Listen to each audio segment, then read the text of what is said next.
Simple lang ang buhay ni Jose at ng kanyang lola na si Aling Luz. Pero nagbago ang kanilang buhay nang dumating ang batang si Agiluz. Isang araw na natagpuan nilang naghihingalo sa gitna ng kagubatan. Kahit nataliwa sa paniniwala ni Aling Luz na may aswang na maaaring maging mabuti, may kung anong nagtulak sa kanya na ampunin ang bata. Sa paglipas ng ilang taon, 10 taon na ang batang aswang.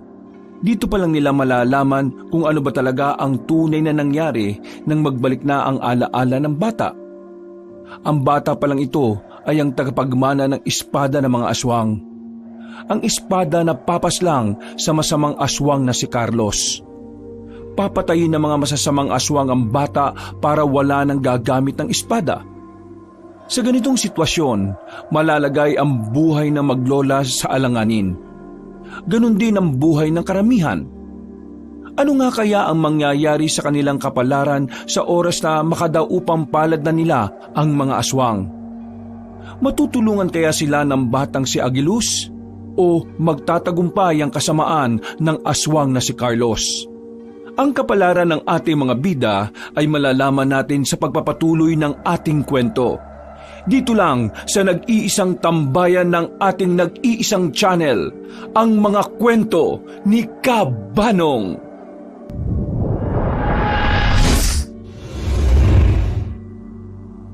Inabot na ng kung anong oras ang maglolang Jose at Luz sa pagpila sa bahay ng isang kilalang konsehal sa kanilang lugar.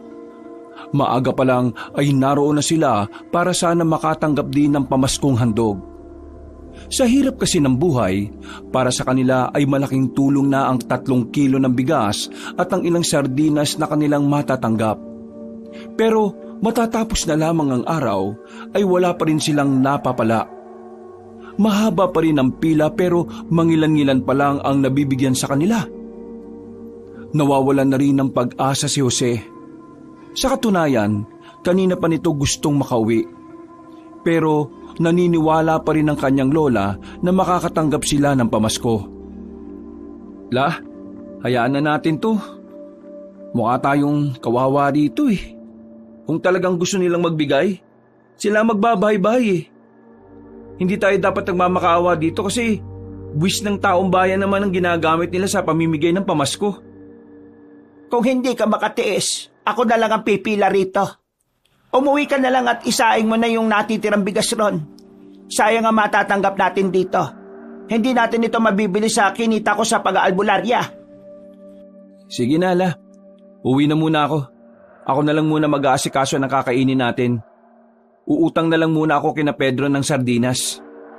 Ayusin mo ang saing mo, ha? Baka mamaya lata na naman ang ibabaw tapos sunog ang ilalim. Sige na po. Aalis na po ako. Naglakad na palayo ang binata. Napalingon pa siya sa haba ng pila. Napapailing na lamang ito dahil sa pagiging dismayado. Bata pa lamang siya, mulat na kasi siya sa ganoong sistema.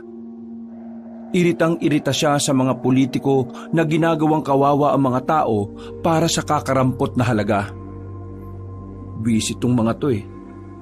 Nung nangangampanya pa lang, ang babait. Nagagawa pang humarap sa mga tao. May nalalaman pang pasayaw-sayaw. Pero ngayong nanalo na, hindi na makalabas ng bahay. Hindi naman maramdaman sa munisipyo. Mas madalas pang matulog kaysa maglingkod. Tapos, mamimigay na lang ng pamaskong handog. Maghihintay pa ng sobrang tagal ang mga tao. Pera naman ng taong bayan yun ah. Bakit kailangan nilang pahirapan ng mga tao ngayon?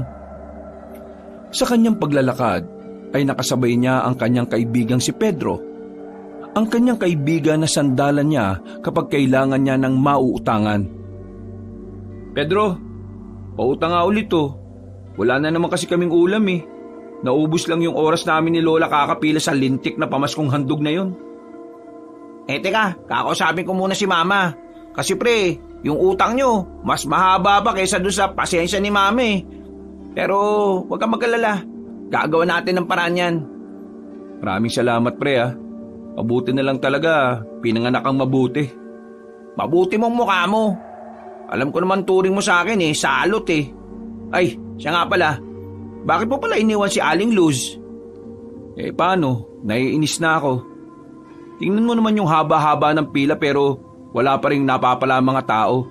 Mangilan-ngilan pa lang yung nakakatanggap. At mukhang mga kakilala pa nila ah. Alam mo yung si Konsyal Openg? Ang kapal din ng mukha niyan no?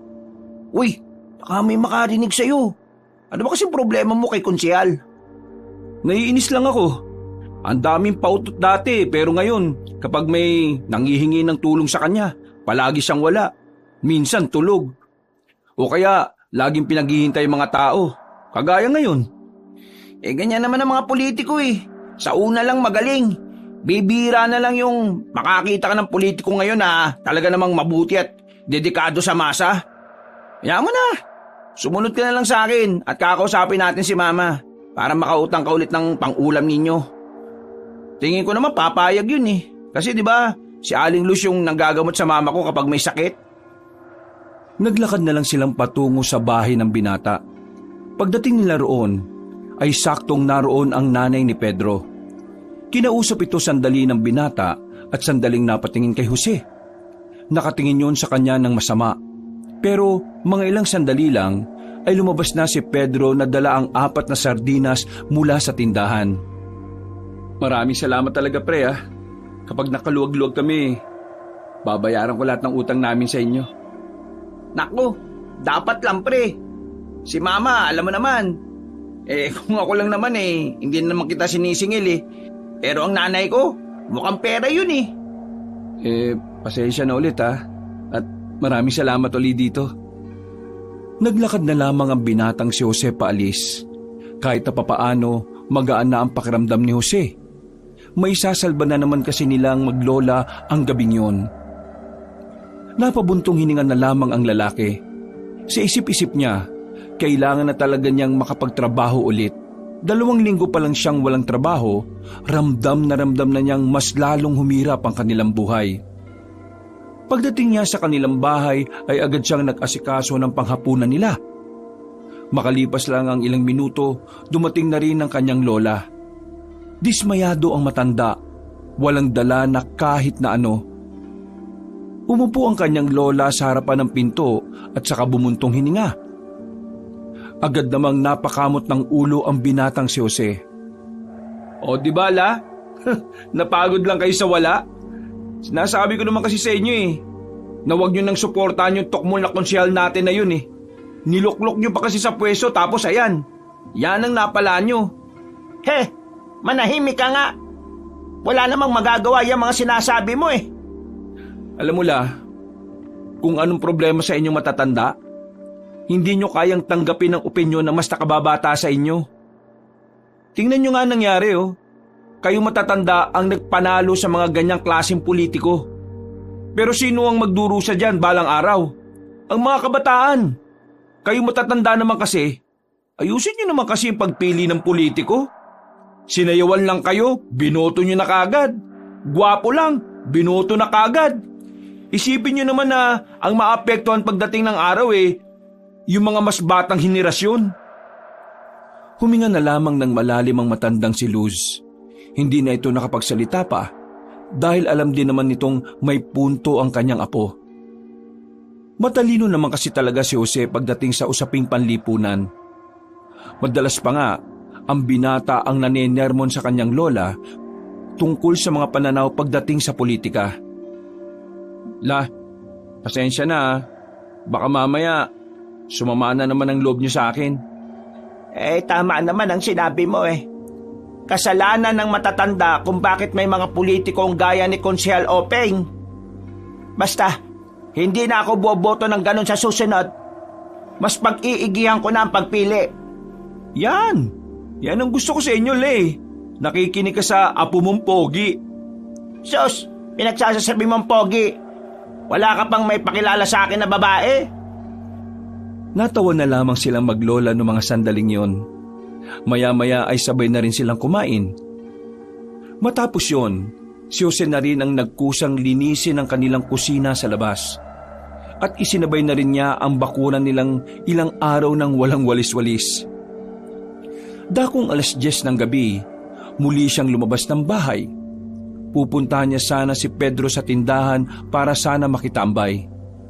Pero nang mapadaan siya sa isang daan na medyo madilim na, napansin niya ang isang truck na nakatigil doon.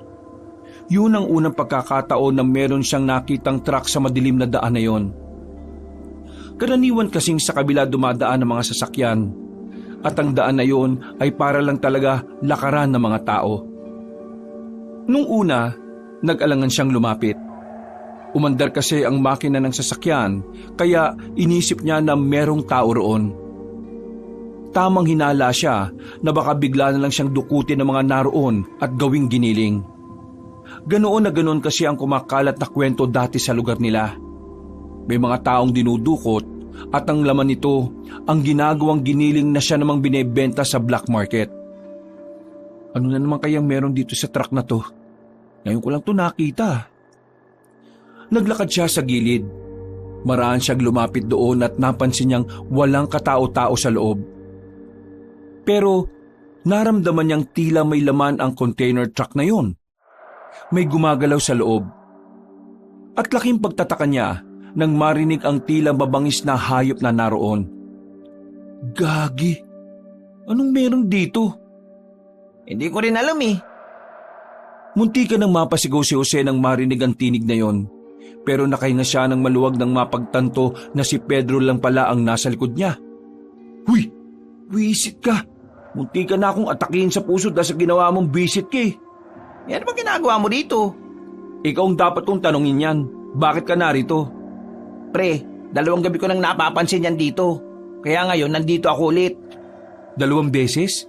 Ibig sabihin, meron din yan kagabi? Oo, kagabi kasi napadaan lang naman ako dito para sana manghuli ng gagamba. Yung pamangkin ko kasi makulit eh. Gusto ng gagamba. Tapos ayan, nakita ko yan. Alam mo, medyo kabado ako sa laman ng truck na yan eh.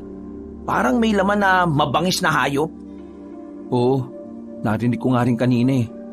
Pero, ayan pa rin ba yung truck na nakita mo kagabi? O iba na yan? Iba na yan. Tingin ko kada gabi, iba-ibang truck pumaparada dyan. Ano naman kayang laman yan? At sino naman kayang may-ari ng truck na yan? Gusto mo bang hintayin natin na bumalik yung mga nagmamaneho niyan? Meron? Anong meron? Malamang meron. Paano makakarating yan dyan kung walang nagmaneho? Ay, oo nga no. Nasan nga? Wala naman eh. Hintayin nga natin. Baka mamaya may ginagawa na pala silang illegal dito sa lugar natin eh. Di, susumbong natin. Tayo ngayon ang bida. Sira ulo. Mag-isip ka nga. Kung illegal nga yan, di malamang masasamang tao may pakanan yan. Kapag nagsumbong tayo, malalagay sa alanganin natin ang buhay natin. Ay, oo nga no. Nanahimik ang dalawa nang mapansin nilang may mga lalaking paparating. Naka-flashlight ang mga yon kaya dumapa na lamang sila sa kanilang pinagtataguan. May daladalang isa pang truck ang mga lalaki. Mas malaki kumpara sa truck na nakaparada lang sa gilid. Nang nasa harapan na nila ang mga yon, nakita nilang binuksan na ang truck na maliit. Tulong-tulong ang 7 lalaki na maibaba ang malaking kahon na yari sa isang kahoy.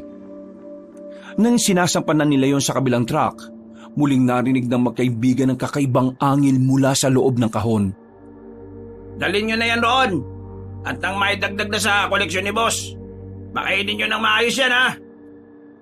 Nagmamadaling umalis sa mga lalaki at minaneho na rin ang 2 truck. Noong mga sandaling yon, mas lalong naginala ang magkaibigan na baka nga iligal ang ginagawa ng mga kalalakihan. Tingnan mo, ano kayo nasa loob ng kahon na yun? Leon? Tigre? Hindi siya tigre pre. Hindi rin leon. Hindi mo ba napapakinggan ng maayos? Para siyang ibang nilalang eh. Yung angil niya parang angil ng taong nababaliw eh. Angil ng taong nababaliw? Paano ba yun? Pakita mo nga. Ay naku, bala nga sa buhay mo. Ang mabuti pa, umalis na lang tayo dito baka mamaya may makakita pa sa atin dito. Naglakad na lang paalis ang 2 lalaki. Hindi na lang nila ganong pinagtuunan ng pansin yun. Pero nang makabalik na si Jose sa kanilang bahay at nakahiga na rin, saka pa lamang siya napaisip sa nakita nila. Sa hindi malamang dahilan, Tila mas lalong nabuhay ang interes sa kalooban ng binata para malaman kung anong meron doon. Masyado siyang nilalamon ng kuryosidad. Kaya sa mga sumunod na gabi, nagkasundo silang magkaibigan na balikan yon. Pero wala na silang nakikitang truck doon. Kahit na gabi-gabi nilang dinadalaw ang lugar na yon, hindi na nila ulit nasilayan ang kanilang inaasahan. Palagay nilang dalawa, nakaramdam ang mga lalaki na merong nakakita. Bilisan mo naman kumilos. Diyos ko naman, oh. Kalalaki mong tao para kang babae kumilos. Sandali lang naman la, nagsusuklay pa nga yung tao eh. Nung hapon na yon ay aalis ang maglolang Jose at Luz. Pupuntahan nila ang kakilala ni Aling Luz na si Mang Maximo. Ayon sa pagkakaunawa ni Jose, si Mang Maximo ay dati raw di umano nakipaglaban sa mga aswang. Matagal na itong natenga sa pagiging manunugis mula nang hindi na lumitaw pa ang mga nilalang na iyon. Kailangan ni Aling Luz na makipagkita sa matandang si Maximo para makahingi ng mga epektibong halaman na magagamit niya sa panggagamot. Makalipas ang 10 minuto, natapos na rin ang pagsusuklay ni Jose. Iritang-irita sa kanya ang lola niya. Para kasing sobrang halaga ng buhok para kay Jose tuwing aalis sila. Kung tutuusin ito, ang buhok ay parang mas mahalaga pa ito sa oras na nasasayang kakahintay sa kanya. Siguro kapag ikaw napanot, malulungkot ka kasi mababawasan ang buhok mo. Pambira ka naman la. Buko na nga lang ang libangan ko kapag bagong ligo ko eh. Ayaw nyo pa. Eh anong oras na? Hapon na. Maglalakad pa tayo. Ang tagal mo nang maligo. Ang tagal mo pang magsuklay. Oo na la. Aalis na nga po tayo eh. Huwag ka na magmaktol. Inalalayan na lamang ni Jose ang kanyang lola para makapaglakad palabas ng kanilang bakuran. Hindi naman kalayuan ang kanilang lalakarin. Pero dahil may mga parting paakyat dahil medyo bulubundukin ang kinaroroonan ni Mang Maximo, batid ng binata na magbubuhat na naman siya ng matanda. Makalipas ang ilang sandali, paakyat na rin sila sa lugar ni Mang Maximo. Isang baryo din yun na kagaya ng sa kanila. Marami na ring tao at kabahayan. Naabot na rin doon ng supply ng kuryente at tubig. Kinilala na rin ang munisipyo bilang isang ganap na komunidad. Ay sa wakas, nakarating na rin tayo. Ay nako, nakakapagod. Wawa, napagod ka pa sa lagay na yan ha. Eh nakapasan ka lang naman sa likod ko. Ang ibig ko sabihin, kawawa ka naman kasi napagod ka. Ay nako, tayo na nga la. Puntaan na natin yung bahay nung Mang Maximo. Pakaabutin pa tayo ng gabi. Naglakad na ang dalawa at hindi nagtagal, nakarating na rin sila roon. Inabutan nilang nag-iinom ng lambanog ang matandang lalaki. Namumula na ang mukha nito. Sigurado ka ba la? Mukhang lasing na si Mang Maximo oh. Makakausap pa ba natin niya na matino? Hindi nalalasing ng alak si Maximo. Kilalang kilala ko ng lalaking yan. Hindi nalalasing? Paano mangyayari yun? Meron bang ganun tao? Halika. Nauna nang naglakad na matandang babae na si Aling Luz. Nang nasa bakuran na sila, napansin na sila ni Mang Maximo. Sandaling binitiwan ni Mang Maximo ang hawak-hawak nitong alak. Humarap ito sa kanila at napangiti na malapad. Los Biminda, kahit na matanda ka na litaw pa rin ang kagandahan mo ha? He, manahimik ka. Kung ano-ano na naman yung pinagsasasabi mo porque nakainom ka. Hindi ako nagpunta rito para makipaglukan sa'yo ha. Nandito ako kasi nag-usap tayo nung nakaraan na ibibigay mo sa akin yung mga mabibisang halamang gamot. Di ko naman nakakalimutan ng usapan natin nung nakaraan. Sadyang natutuwa lang ako sa ganda mo na walang kupas. Pero, teka, sino tong kasama mo? Ay, siya nga pala. Siya si Jose, ang sinasabi ko sa yung apo ko. Jose, alam mo bang itong lola mo sobrang ganda nung araw? Isa ako sa mga nanligaw dyan kaso binasted ako nito Sinagot niya yung lolo mo. Siyempre, mapagparaya naman ako kaya hinayaan ko na lang. Hoy, ano ba? Pag-uusapan pa ba natin yung nakaraan? O pag-uusapan natin yung ipinunta ko rito? Ikaw naman, mainipin ka talagang tao. O sige na, Jose. Iwanan mo na muna kami. Pumunta ka na muna ron sa gilid ng bahay namin. May makakausap ka dyan para hindi ka naman mainip kakahintay. Naglakad na lamang ang binata patungo sa direksyon na sinabi ng matandang lalaki. Pagliko niya sa gilid ng bahay, nakita niya ang isang dalagang maputi. Maganda at mahaba ang buhok. Maamo ang mukha nito. At ang mga mata ay parang nangungusap.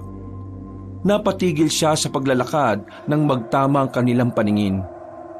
Hindi maunawaan ng binata kung ano ang kanyang nararamdaman. Hindi naman sinabi ni Lola na may magandang babae pala rito. May sinasabi ka ba? Ha? Hindi, wala. Ang sabi ko, kung pwede lang dito muna ako. Sabi kasi ni Mang Maximo, dito na raw muna ako eh. Ikaw ba yung apo ni Aling Luz Viminda? Oo, ako nga. Manahimik ka dyan. Ayoko na maingay kapag naglalaba ako. Sinunod ng binata ang sinasabi ng babae. Hindi siya nagsalita hanggang sa sunduin na siya ng kanyang lola.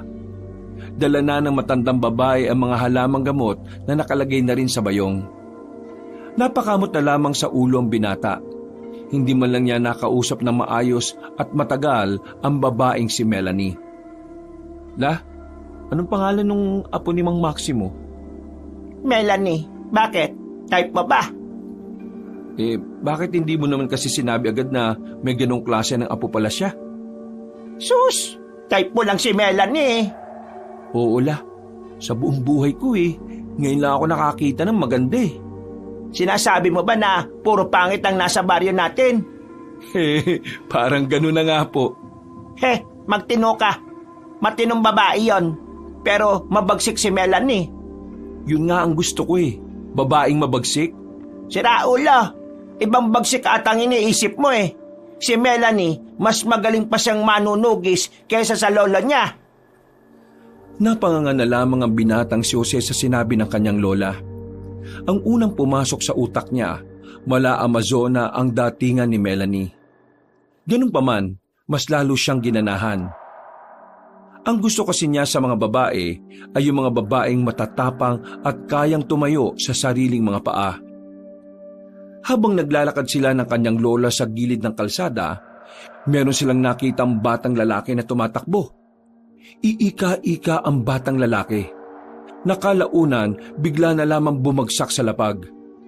Nag-aalala ang matandang si Luz nang makita yon. Nagmamadali itong makalapit.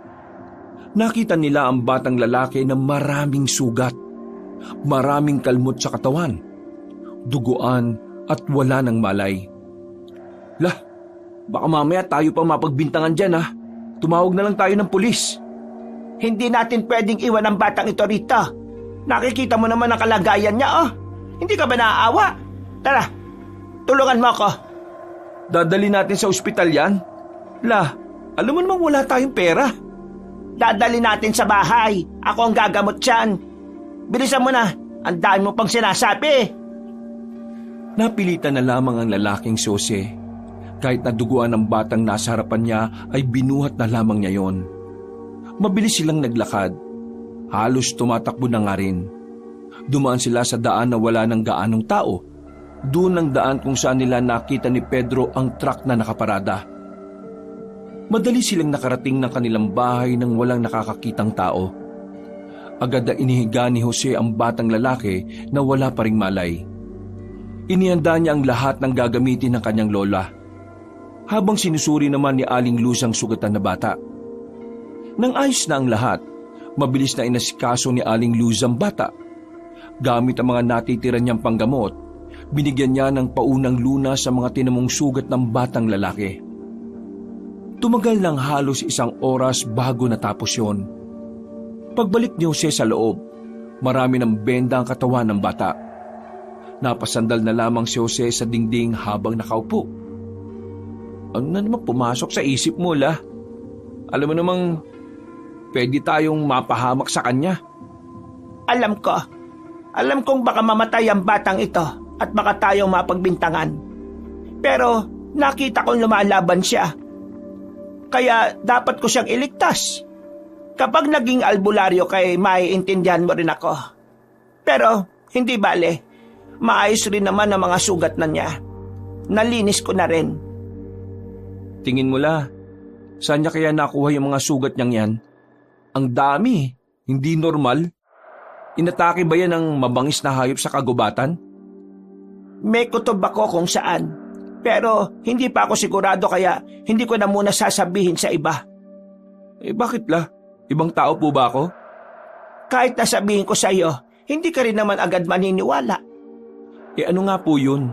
Paano ko malalaman kung kapanipaniwala yan kung hindi mo naman sasabihin? Aswang. Aswang? Ano ho? Aswang? Seryoso? O di ba? Hindi ka makapaniwala. Kaya manahimik ka na muna dyan. Magpapahinga na muna ako dahil napagod ako sa panggagamot. Bantayan mo ang batang ito, ha? Hinayaan na lang ni Jose ang kanyang lola. Kitang-kita niya kasi ang pagod sa mukha ng matandang babae. Habang nasa harapan siya ng batang lalaki, hindi niya maiwasang hindi tingnan ang mga sugat nito. Napapaisip din kasi siya talaga kung papaanong kinaya pa ng bata ang ganong karaming sugat. Lalo pat sinasabi ng kanyang lola na aswang ang may gawa nito sa bata. Naniniwala naman si Jose sa aswang. Kinalakihan na niya kasi ang mga kwento ng kanyang lola na noon marami talagang aswang sa kanilang lugar. Kaya nga lang, dahil nga wala pa ring nagpapakitang aswang, hindi niya yun pinagkainteresan pa. Para sa kanya, isa na lamang lumang kwento o pangit na kasaysayan ang mga tungkol sa nilalang na yon. Pero ngayon, labis siyang napapaisip. Kapag tinitingnan niya ang haba at laki ng sugat ng bata, naiisip niya na baka nga nagbabalik na ang mga aswang. Sa kakabantay sa batang lalaki, nakaidlip na rin si Jose sa gilid. Nagising na lamang siya nang maramdaman niyang may kumikilos sa labas ng bahay nila. Pagtingin niya sa kinahihigaan ng bata, wala na yung doon. Napabangon siya kaagad. Pagtingin niya sa labas, nakita niya si Aling Luz at ang batang lalaki na naroon. Kumakain ng bata habang pinapanood lang ito ng kanyang lola. Napahawak na lamang sa dibdib si Jose. Kinabahan siya dahil ang akala niya ay nawawala yun. Hindi niya rin alam kung bakit ganun na lamang ang kanyang pag-aalala. Mag-uumaga na. Mabuti naman na gising ka na. Tulungan mo ako magsibak. Marami tayong ilalaga na halaman. Akala ko naman kung saan na napadpad ang batang yan. Nagising ako kanina. Nakita ko siyang gising na rin. Pinipilit makatayo. Nangihina dahil sa gutom. Kaya ayan, nilagaan ko ng karne. Buti na lang napadaan dito si Maximo. Binigyan ako ng baboy. Yung kalahati, pinakain ko rito. Yung kalahati, ulam natin mamaya. Hey bata, ano bang pangalan mo? Tumingin na muna sa kanya ang batang lalaki na parabang inaalam kung mabuting tao siya. Tumingin din ito sa kanyang lola at bigla na lamang nagkaroon ng pagkabahala sa muka. Huwag ka mag-alala, mabuting tao si Jose. Mukha lang hindi. Wow, grabe ka la. Agilus po ang pangalan ko. Agilus? Ang gandang pangalan ah. Taga saan ka ba? Hindi nakapagsalita ang bata. Parang nag-isip na ito ng malalim. Pero umiling-iling na lang ito sa kanya. Wala siyang naaalala maliban na lang sa pangalan niya. Nagkaroon siya ng amnesia? Oo, tama. Napalingon si Jose sa gilid nang marinig niya ang mahinahon at magandang boses ng dalaga. Hindi na niya naiwasang hindi mapangiti. Ang makita si Melanie bago sumikit ang araw ay magandang senyales para sa kanya. Pwedeng nawalan siya ng alaala dahil sa dami ng sugat na natamo niya. Bukod pa ron, bugbog din ang katawan niya at ang kanyang ulo ay nadali rin. Hindi natin alam kung gaano katagal bago siya may maalala. Makakasama natin si Melanie sa pagbabantay at pag-aalaga sa batang ito. Dito na rin muna siya titira. Po? 2 taong inampun natin? Kung itong si Melanie lang, ayos lang sa akin eh. Pero kasama pa itong batang to? La, Hirap na nga tayong makakain ng dalawa lang tayo eh. Isasama pa natin tong batang ito. Ano bang pangalan niyan? Agilus? Huwag ka mag-alala, dahil dito na rin muna ako titira. Kami na ni Lolo Maximo ang sasagot sa lahat ng gastusin. Ang mahalaga, mabantayan ng batang yan at masigurong ligtas siya sa poder natin. Teka, sandali lang. Bakit ba parang sobrang ingat na ingat kayo rito sa batang to? Bilyonaryo ba ang tatay nito? Hindi, pero maraming humahabol sa kanya dahil sa kakaiba niyang katauhan. Ha? Sa ngayon, magiging magulo pa sa iyo ang lahat. Kaya manahimik ka na lang muna at subukan mong intindihin ang sitwasyon. Bumuntong hininga na lamang ang lalaking si Jose. Iniisip na lamang niya na maganda na rin ang nangyari. Ang mahalaga, makakasama na niya sa iisang bahay ang magandang babae na si Melanie. Kinaumagahan, agad niyang kinuwento sa kanyang kaibigan ang mga nangyari. Kahit si Pedro ay hindi rin makapaniwala na sa wakas, meron na rin magandang babae sa kanilang baryo.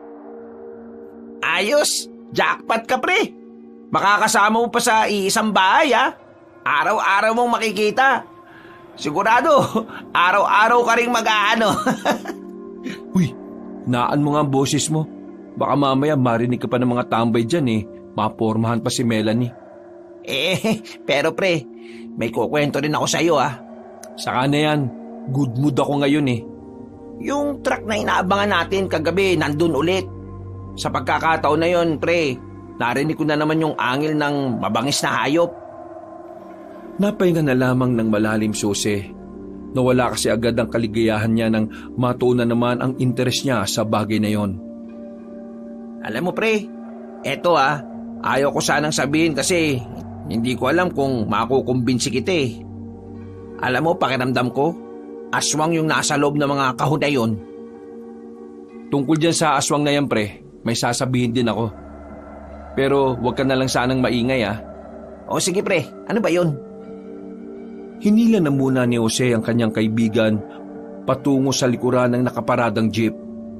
Nang masiguro na nitong walang makakarinig, ay saka na sinabi ni Jose ang nangyari. Kahapon, habang pauwi kami ni Lola, meron kaming nakitang batang sugatan. Dinala namin sa bahay at ginamot ni Lola. Alam mo ba kung ano raw yung umatake sa bata? Ang sabi ni Lola, aswang daw. Ang daming sugat, pre. Ang daming kalmot. Basta, lupay pa yung bata kagabi. Tapos, ang ipinagtataka ko, kaninang alas 5, nakakatayo na. Totoo ba yung mga pinagsasabi mo? Parang ang imposible kasi na yung bata aatakin ng aswang tapos makakatakbo pa. Totoo nga. Gusto mo bang pumunta sa bahay ngayon para makita mo yung bata? Oo, sige. Para makita ko na rin si... Oo. Wag na lang pala. Baka mamaya pormahan mo pa. Sige na, uwi na ako. Uy, sandali! Habang naglalakad, nakita ni Jose si Konsehal Openg sa isang kanto. May kinakausap itong mga lalaki na mga nakajacket na itim. Kasama rin ni Konsehal ang mga tauhan nito. Nung una, akala niya nangangampanya lang. Pero naalala niyang malayo pa pala ang eleksyon. Hindi rin naman pwedeng mamigay ng pamasko kasi alam niyang barat ang konsehal. Hanggang sa nakita na niyang may inabot na sobre sa mga lalaki. Lumingon-lingon si Jose sa paligid. Siya lang ang taong nakakakita. Napasiksik siya nang makita niyang papalapit na ang konsehal. Nang makaligpas na ang mga yon, ay saka lamang siya nakahinga ng maluwag. Ay nako, parang kilala ko yung mga yun . Parang sila yung mga lalaki sa truck. Ano kayang transaksyon sa kanila ni Konsehal Openg? Hindi na siya nagtagal sa kanyang kinalalagyan. Dali-dali na lamang siyang umuwi sa kanila. Pagdating niya sa bahay nila, inabutan niyang naglalaro sa bakuran ang batang si Agilus. Nanlaki ang kanyang mga mata nang mapansing tila gumaling na agad ang mga sugat sa katawan ng bata. Nagmamadali siyang pumasok sa loob. Sakto namang naghihiwa ng gulay ang matanda at pati na rin si Melanie. Sabihin niyo nga sa akin, anong klaseng tao ba si Agilus? bakit parang gumaling na agad yung mga sugat niya? Puro peklat na lang eh. Nagkatinginan si Aling Luz at Melanie. Sumenyas ang dalaga sa kanyang lola. Hindi rin namin inaasahan na gagaling ang sugat niya. Marahil gumaling agad ang sugat niya dahil sa pagiging epektibo ng mga halamang gamot na ibinigay ni Maximo. Pero walang normal na tao na hihilom agad yung mga sugat sa loob lang ng halos 12 oras? Hindi tao si Agilus. Ho? Ano po siya? Sisiw?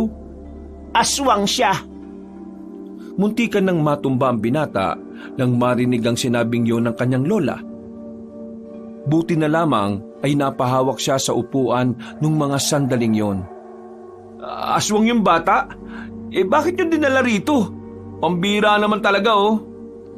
Hindi masamang aswang ang bata. Nagmula yan sa angkan ng mga aswang na may mabubuting puso.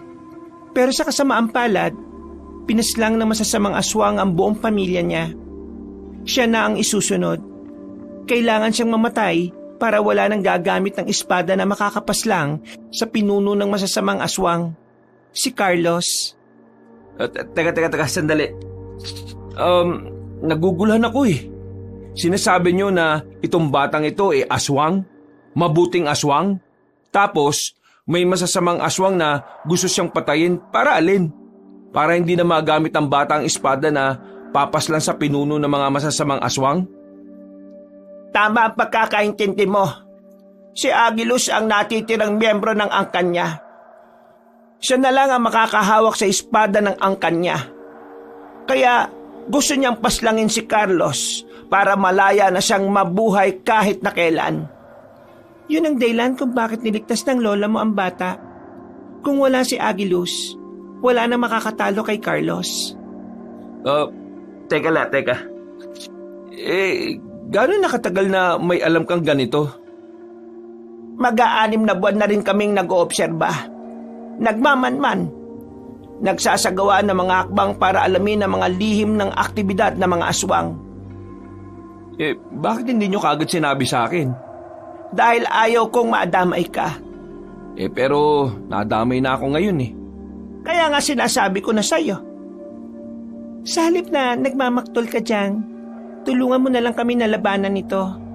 Kailangan nating mapanatiling ligtas si Agilus. Kailangan natin siyang samahan sa lahat ng oras. Basta hindi ako marunong mag-alaga ng bata ah. Bahala kayo dyan. Pero meron pa pala akong gustong sabihin. Total, napapanahon ng aswang ngayon. Sasabihin ko na rin to. Nitong mga nakaraang gabi lang, may nakita kami ni Pedro na kahinahinalang truck eh. Meron silang nilalabas na malaking kahon. Hindi namin sigurado kung ano ang laman nun. Basta, naririnig naming umaangil ng malakas. Parang may mabangis na hayop. Kanina lang, nakausap ko si Pedro. Ang sabi niya, hinala niya raw na baka aswang ang nasa loob ng malalaking kahon na yun eh. At ito pang nalaman ko. Yung mga lalaki nakita kong nagbababa ng malalaking kahon, nakita ko silang kausap ni Konsyal Openg. May inabot na pera si Konsyal. Kaya tingin ko, may ginagawang kakaiba ang konsyal natin dito, La. Hindi ko alam ang sinasabi mo, Jose. Pero kung totoo ngang may ginagawa siyang masama, kailangan natin yung aksyonan. Baka may koneksyon siya sa mga aswang. Mamayang gabi, ituro mo sa akin kung nasaan ang bahay ng konsehal. Ako? Oo. Alaga naman ang lola mo. Apo, puntahan niyo ang bahay ni konsehal. Kailangan niyo makakuha ng impormasyon tungkol sa kung ano man ang ginagawa niya. Napatango na lamang si Jose. Sa isip-isip niya, ito na ang tamang pagkakataon para makapagpasikat sa dalaga. Pagkakataon na rin niya ito para masolo at makausap si Melanie. Pagsapit ng kinagabihan, sumama nga si Jose sa babae. Pasimple silang naglakad patungo sa kinaroroonan ng bahay ng konsehal. Wala nang mga nakapila roon para sa pamaskong handog. Nagsawa na kasi ang mga tao. Malaki pala talaga ang bahay ng konsehal na ito. Siguradong meron ngang itinatago ito sa loob. Sigurado ka bang kaya natin to? Natutuwag ka ba? Hindi ah. Bakit? Kahit ako nga lang kaya ko na ito eh. Kung binabalak mong magpasikat sa akin, pakiusap wag na. Baka mabulilyaso pa tayo.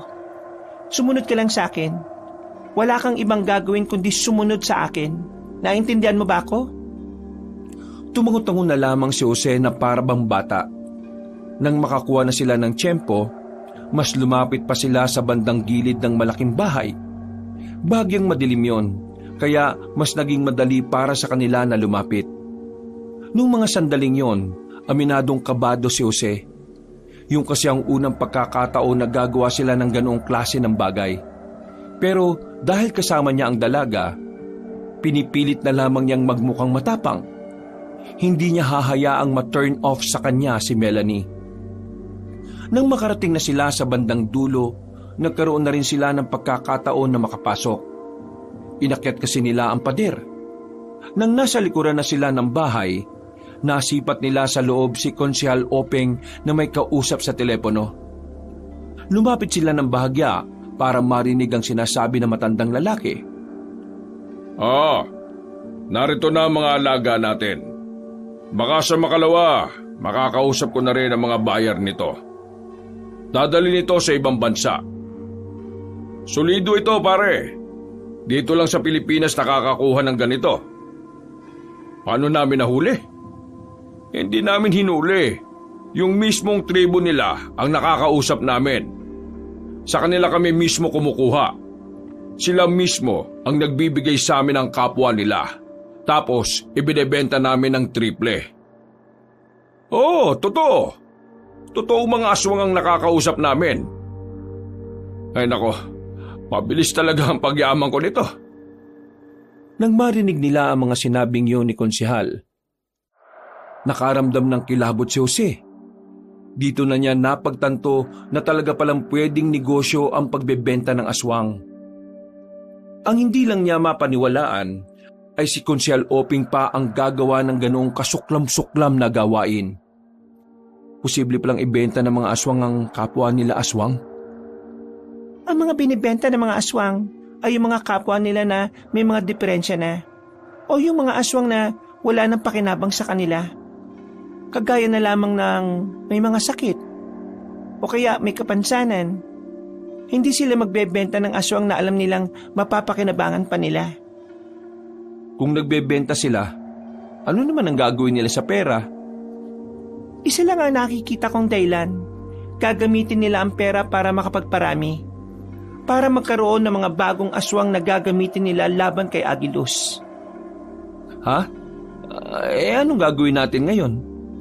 Kailangan malaman ito ni Lolo. Kailangang may handa kagad ang mga manunugi sa nalalapit na laban.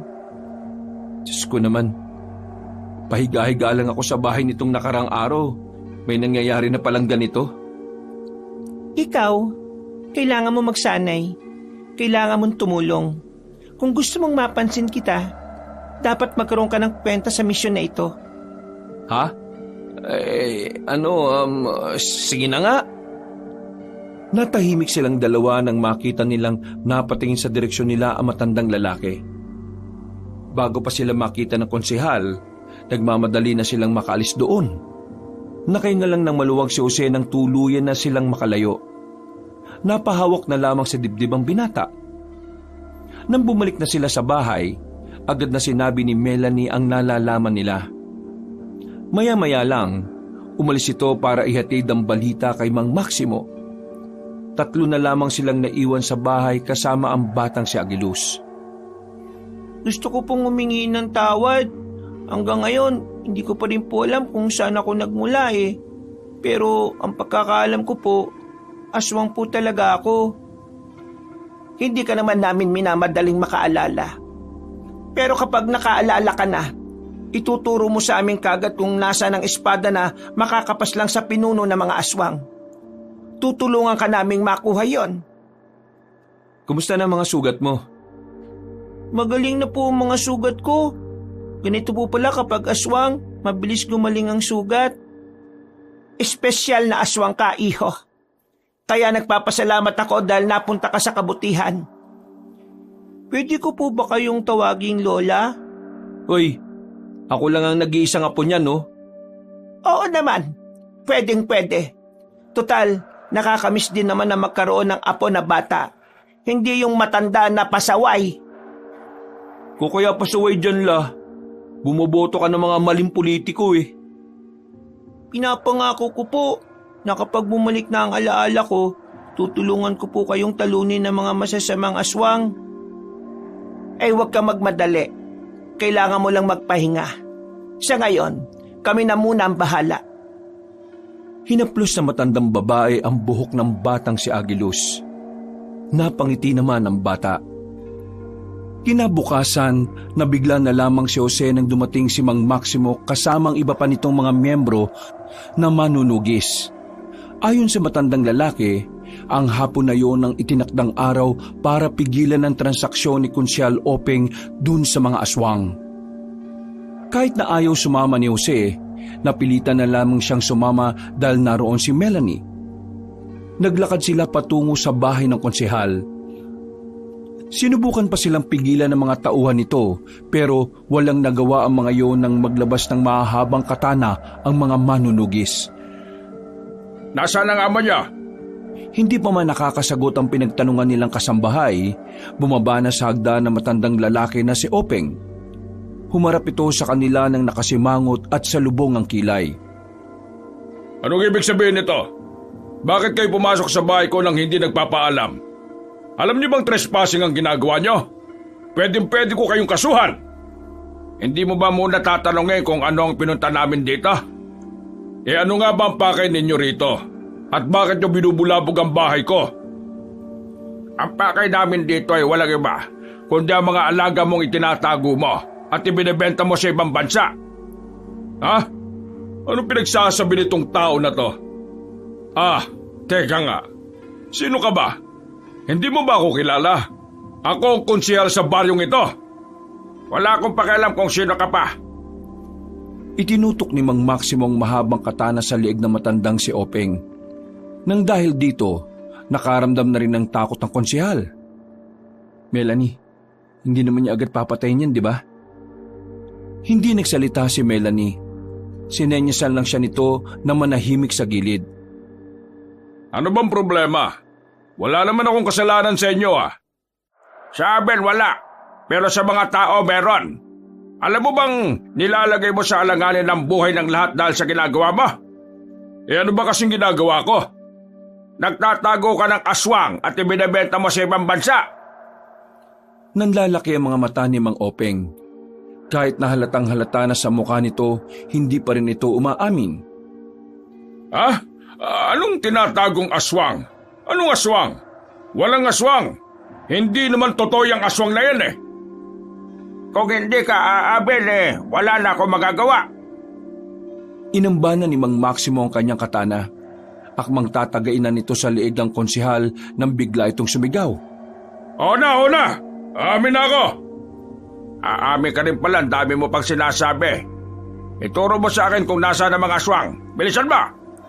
Oo na! Pero pwede bang ibaba mo muna yung katana na yan? Itataas ko ulit sa liig mo yan kapag kumulit ka. Bilisan ba?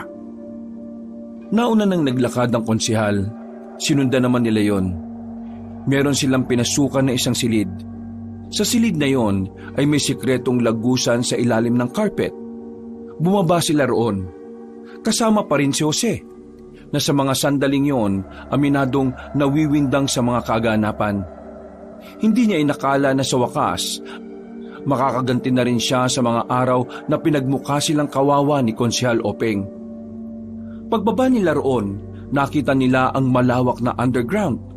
Naroon ang iba't ibang uri ng aswang na nakalagay na sa loob ng matibay na aquarium. Kahit si Jose, hindi rin makapaniwala sa kanyang mga nakita. Hindi niya inakala na makakakita siya ng isang aswang na hindi gaya ni Agilus. Ito na ba lahat yan? Oo, ito na lahat. Wala na akong tinatagong iba. Ito na talaga. Pwede bang magtira kahit dalawa? Business ko kasi. Manahimik ka! Konsyal ka pa naman pero napakawalang kwenta mong tao. Mas mahalaga pa sa'yo yung pera kaysa kaligtasan ng mga tao. Nakakaya ka! Lo, Simulan na natin ang pagpatay sa mga aswang na yan. Sandali lang, oy! Huwag ka nang makulit kung ayaw mong isunod kita sa mga yan. Ang kapal din pala ng mukha mo, Konsyel, no? Ang barat mo na nga, may ginagawa ka pang katarantaduhan. At sino ka naman? Sino ako? Isa lang ako sa mga taong magiging masaya kapag wala ka ng posisyon. Sinimulan na ng mga manunugis na paslangin ng mga aswang sa pangunguna ni Melanie.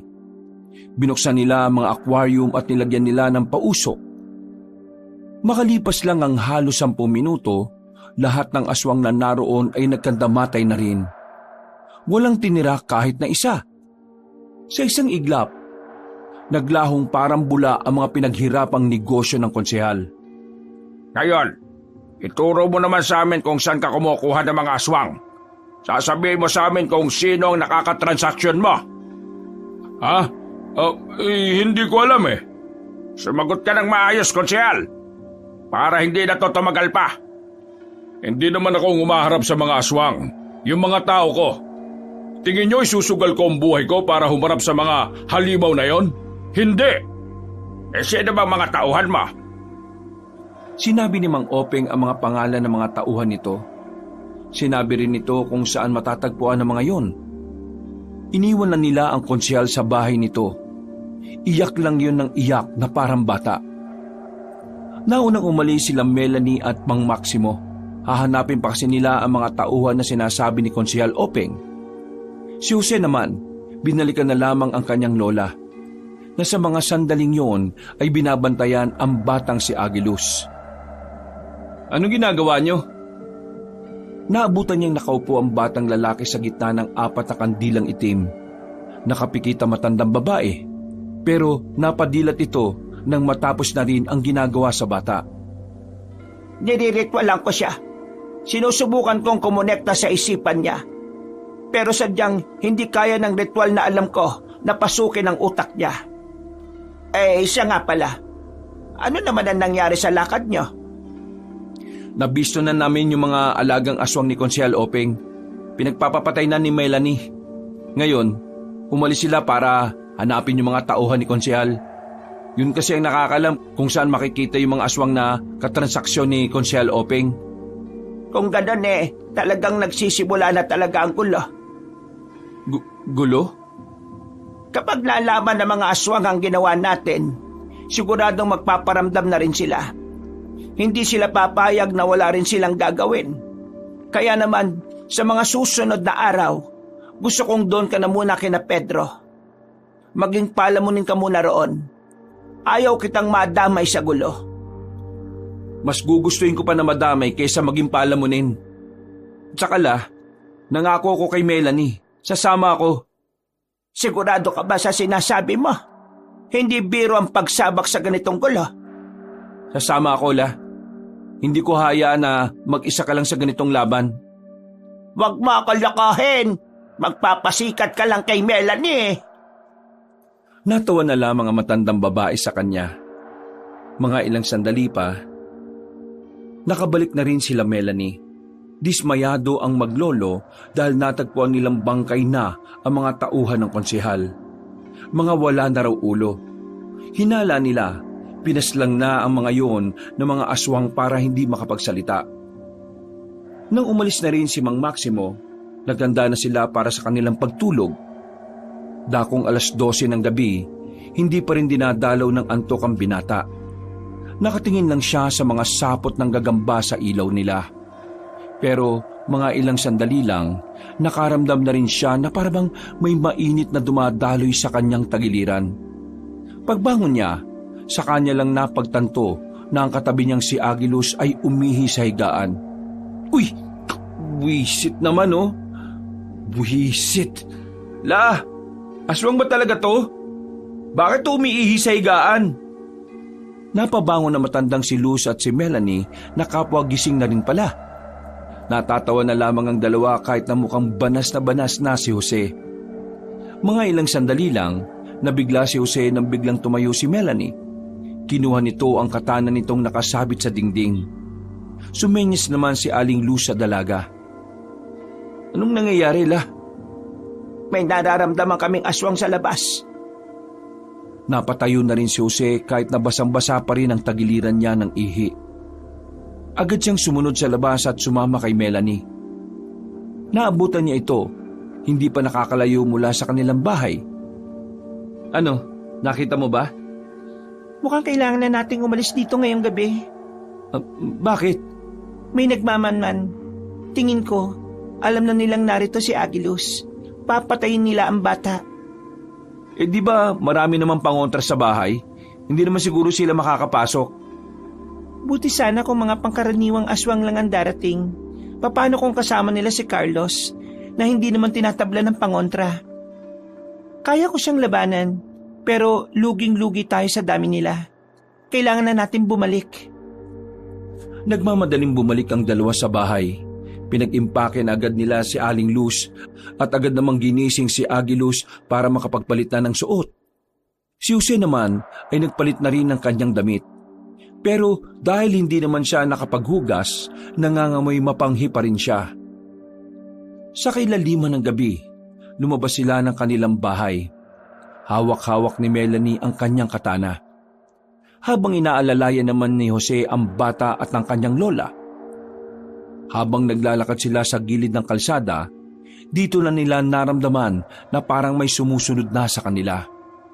Kahit si Jose, naririnig na rin nila ang tila nagbubulong-bulungan.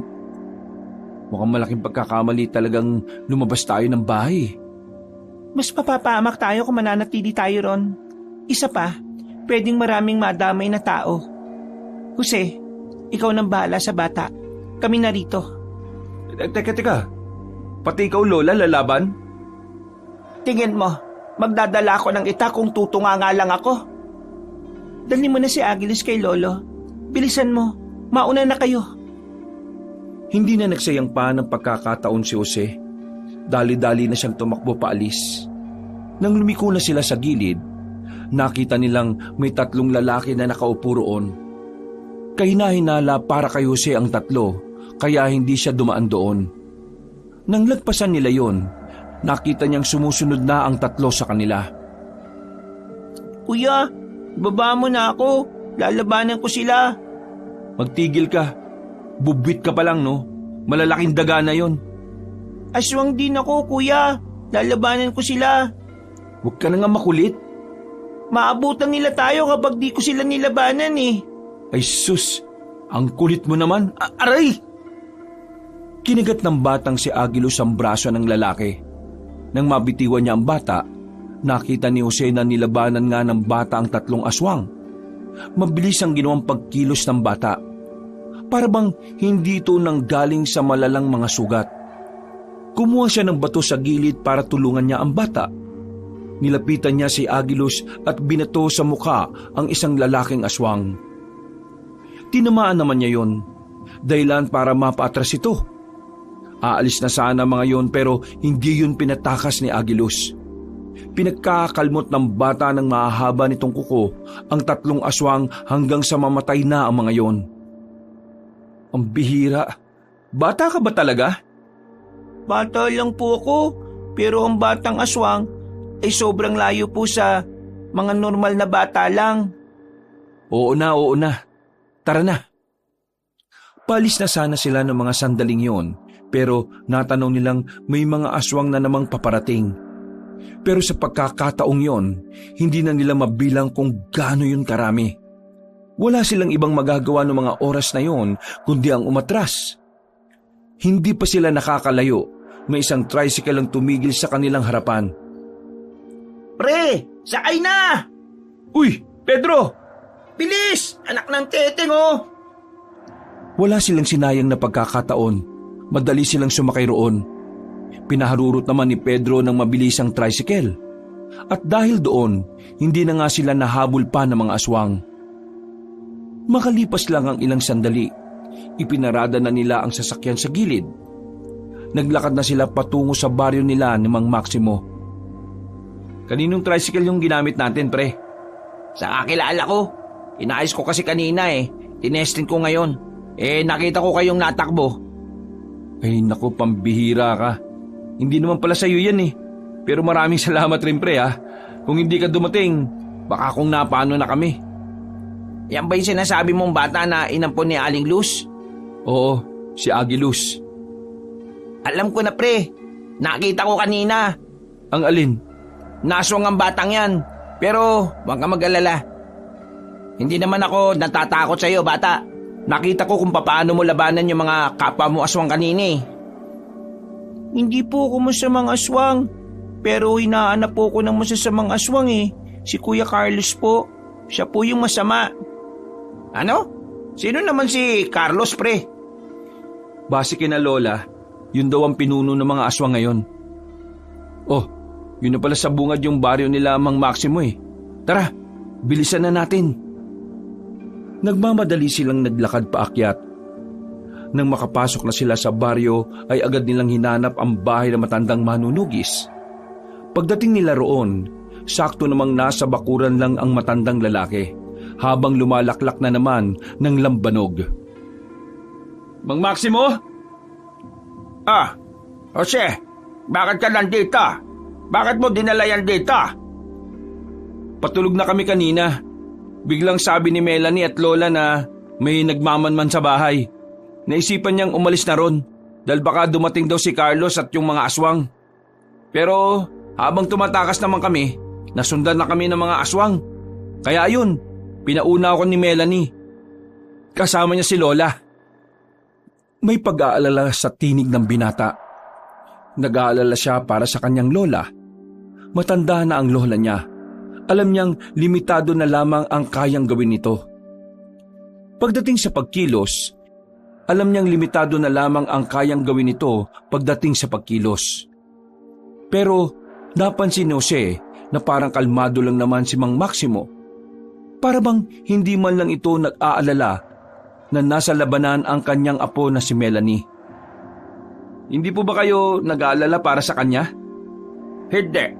Alam ko naman kasing kayang-kaya niya mga yon. Iho, hindi mo kilala lola mo. Mahusay yon. Kahit matanda na yon, ay nako. Hindi ko alam kung maniniwala ako sa inyo pero sige, para hindi na rin ako gaano mag-alala. Ano pa bang ginagawa niyo dyan? Pumasok na kayo rito.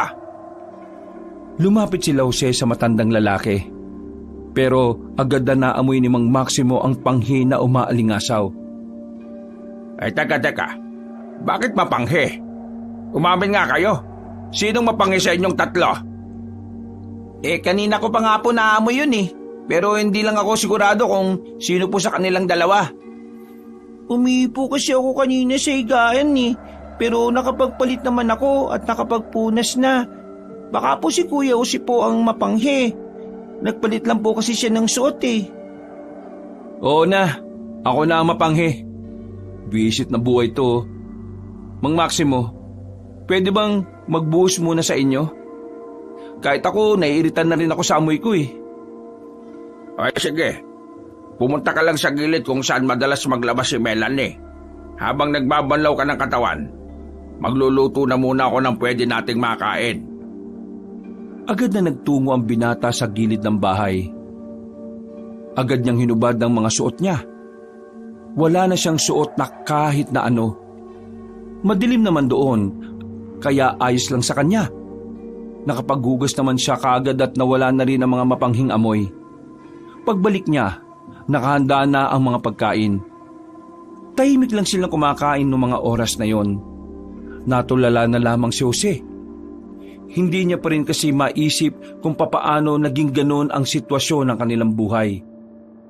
Parang noon lang kasi, ang iniisip lang nilang maglola ay kung papaano sila makakakain. Dakong 2:00, nakita nilang dumating si Aling Luz at Melanie. Wala namang nangyaring masama sa dalawa. Pero may mga sugat si Melanie na hindi naman ito iniinda. Mabuti naman at buhay pa kayo. Ano ba nangyari? Marami kaming napas lang sa kanila. Pero marami din naman sila, kaya tumakas na lang kami. Buti na lang at naligaw naman sila. Nakakapagod. Magpapahinga na muna ako. Lo, ayos ko lang ba? Huwag mo akong intindihin. Ayos lang naman ako. Lola, ito pong pagkain oh. kumain na po muna kayo para lumakas po kayo. Maraming salamat, Agilos. Pero teka, bakit nandito itong si Pedro? Siya po kasi yung nagligtas sa amin eh. Dudumugin kami ng mga aswang. Buti na lang, dumating siya na dala ang tricycle. Kaya pala may nakita kaming tricycle sa babaan.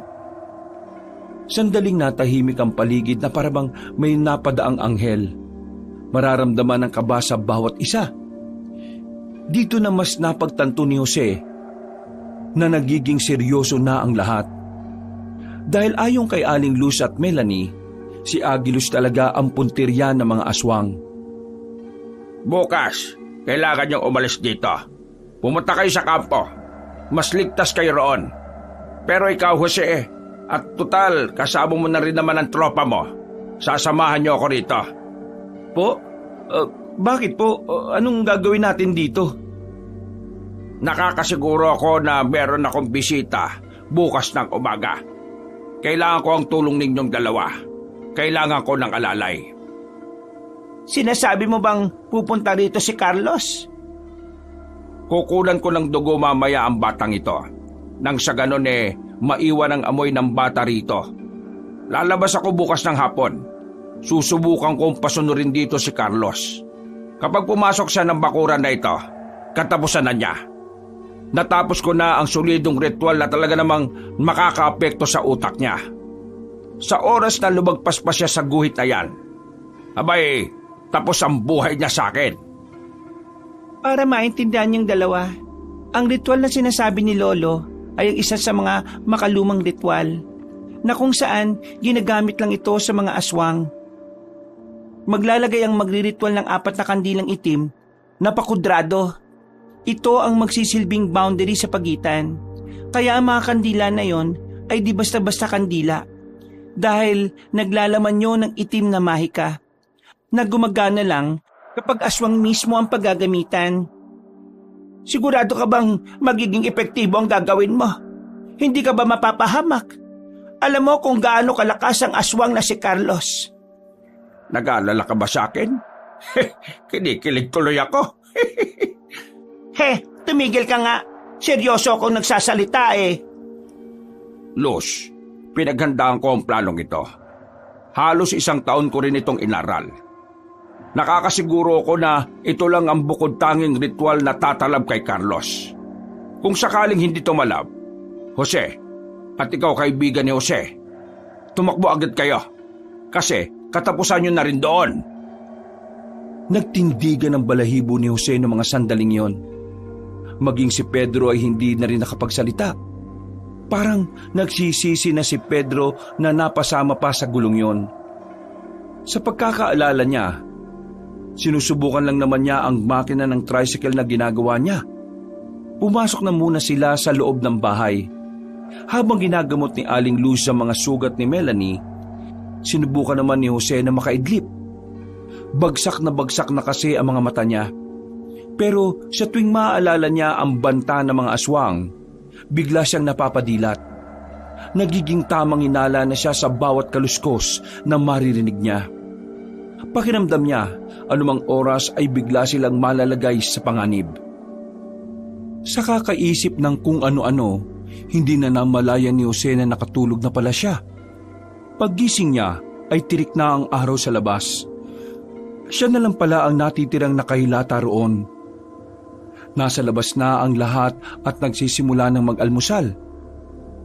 Mabuti naman at gising ka na. Kanina pa kita ginigising pre, ayaw mong bumangon. Kaya kumain na lang kami kahit wala ka. Masaya naman kami kahit kami lang. Sira ulo. Sige na, maupo ka na at kumain na tayo. Nasaan naman si Melanie? Nandyan lang yon, may binili. Balita ko, may gusto ka sa apo ko ha. Huli ka na ba? Uy, ano bang klaseng tanong yan? Malamang oo. Nagtawanan na lamang sila ng mga sandaling yon. Kahit na papaano ay masaya naman ang kanilang umagahan. Pagkatapos noon, isinagawa na ni Mang Maximo ang pagkuha ng kaunting dugo sa batang si Agilos. Mabilis na lumipas ang mga oras. Naghahanda na rin sila Aling Luz para sa kanilang pag-alis. Hindi sila maaaring abutin ng dilim sa daan dahil alam nilang mas magiging mahirap para sa kanila na makarating ng kampo. Kailangan nyo nang umalis habang papalubog pa lang ang araw. Sigurado ka na ba talagang mapapapunta mo rito si Carlos? Kailangan nating subukan. Kung hindi, di hindi. Ganun lang naman kasimple. Melanie, ikaw na ang bahala kay Luz at dito sa batang aswang, ha? Walang problema, Lo. Akong bahala. Jose, mag-iingat ka. Kasama naman namin si Mang Maximo kaya ayos lang naman siguro kami ni Pedro. O siya, sige na. Umalis na kayo. Baka mamaya mag-iyakan pa kayo dyan. Nagsimula na maglakad sila Aling Luz. Napakaway na lang ang matandang babae habang papalayo ang mga ito. Napabuntong hininga na lamang ang matandang si Maximo. Nakaramdam naman ng kaba si Jose nang makita niyang pati ang matandang lalaki ay hindi rin mapalagay. Kitang-kita niya rin ang pagiging kabado nito. Ikaw, anong pangalan mo? Pedro po, bakit po? Pwede ka nang umuwi sa inyo. Hindi ka dapat nadadamay dito. Tama si Mang Maximo. Sige na pre, umuwi ka na. Sigurado ba kayong hindi niyo ako kailangan? Kahit kailangan ka namin, parang hindi ko rin naman kayang isugal ang buhay mo rito. Magagalit sa akin ang mama mo kapag may nangyaring masama sa'yo. Basta, maraming salamat pre ha. Mag-iingat ka sa pag-uwi mo. Pre, ipangako mo sa akin na hindi ka mamamatay ha. Kapag nabuhay ka, papautangin kita ng maraming sardinas sa amin. Pabuhay ka lang. Sinabi mo yan ha. Nag-appear na ang dalawang magkaibigan. Nagmamadali na ring naglakad si Pedro papalayo. Inakbayan na lamang ni Maximo ang lalaking si Jose. Ngayon, tayong dalawa na lang. Ngayon mo patunayan sa akin na karapat-dapat ka para kay Melanie. Papatunayan ko talaga sa'yo. Nakarapat-dapat ako sa kanya. Kaya kailangan hindi ka lalampan-lampa, ha? Halika, dito ka sa loob. Bibigyan kita ng katana para mamayang gabi. Kapag dumating sila Carlos, may gagamitin kang matino. Pumasok na lamang sila sa loob ng bahay. Marami silang napag-usapan na kung ano-ano. Puro kalokohan. Kaya naman, hindi maiwasan ng binatang matawa ng mga sandaling yon. Pero nang sumapit na ang 6:00 ng gabi, dito na naramdaman ni Jose ang labis na kaba. Nasa loob lamang sila habang nagpapalipas ng oras. Tahimik lamang na naghahasa ng katana ang matandang si Maximo. Habang nasa tabi naman ito ang pinagpatakan ng dugo ni Agiluz, isang garapon na may lamang tubig. Makailang ulit na rin napasilip-silip ang lalaking si Jose sa labas para abangan ng mga aswang. Bawat sandali, pakiramdam ni Jose ay unti-unti silang sumisilip sa kamatayan. Sa oras na malagay ang buhay nating dalawa sa alanganin, kailangan may makaligtas sa atin. At ikaw yon. Kailangan nilang malaman kung ano ang nangyari. Bakit kung magsalita po kayo, parang mamamatay na kayo? Hindi ba tatalabang ritual na ginawa nyo? Sa katunayan, hindi ko rin alam. Ito ang unang pagkakataon na susubukan ko yon. Pero ipagdasal na lang natin na sana magtagumpay tayo sa gagawin natin. Kapag nangyari to, makukulong natin si Carlos at ang kailangan na lang natin gawin kapag ganon, hintay mahanap ni Agiluz ang espada na papaslang sa kanya. Tumungon na lamang ang binata. Mga ilang sandali pa, napatingin na si Mang Maximo sa labas. Naramdaman na kasi nito ang presensya ng mga aswang.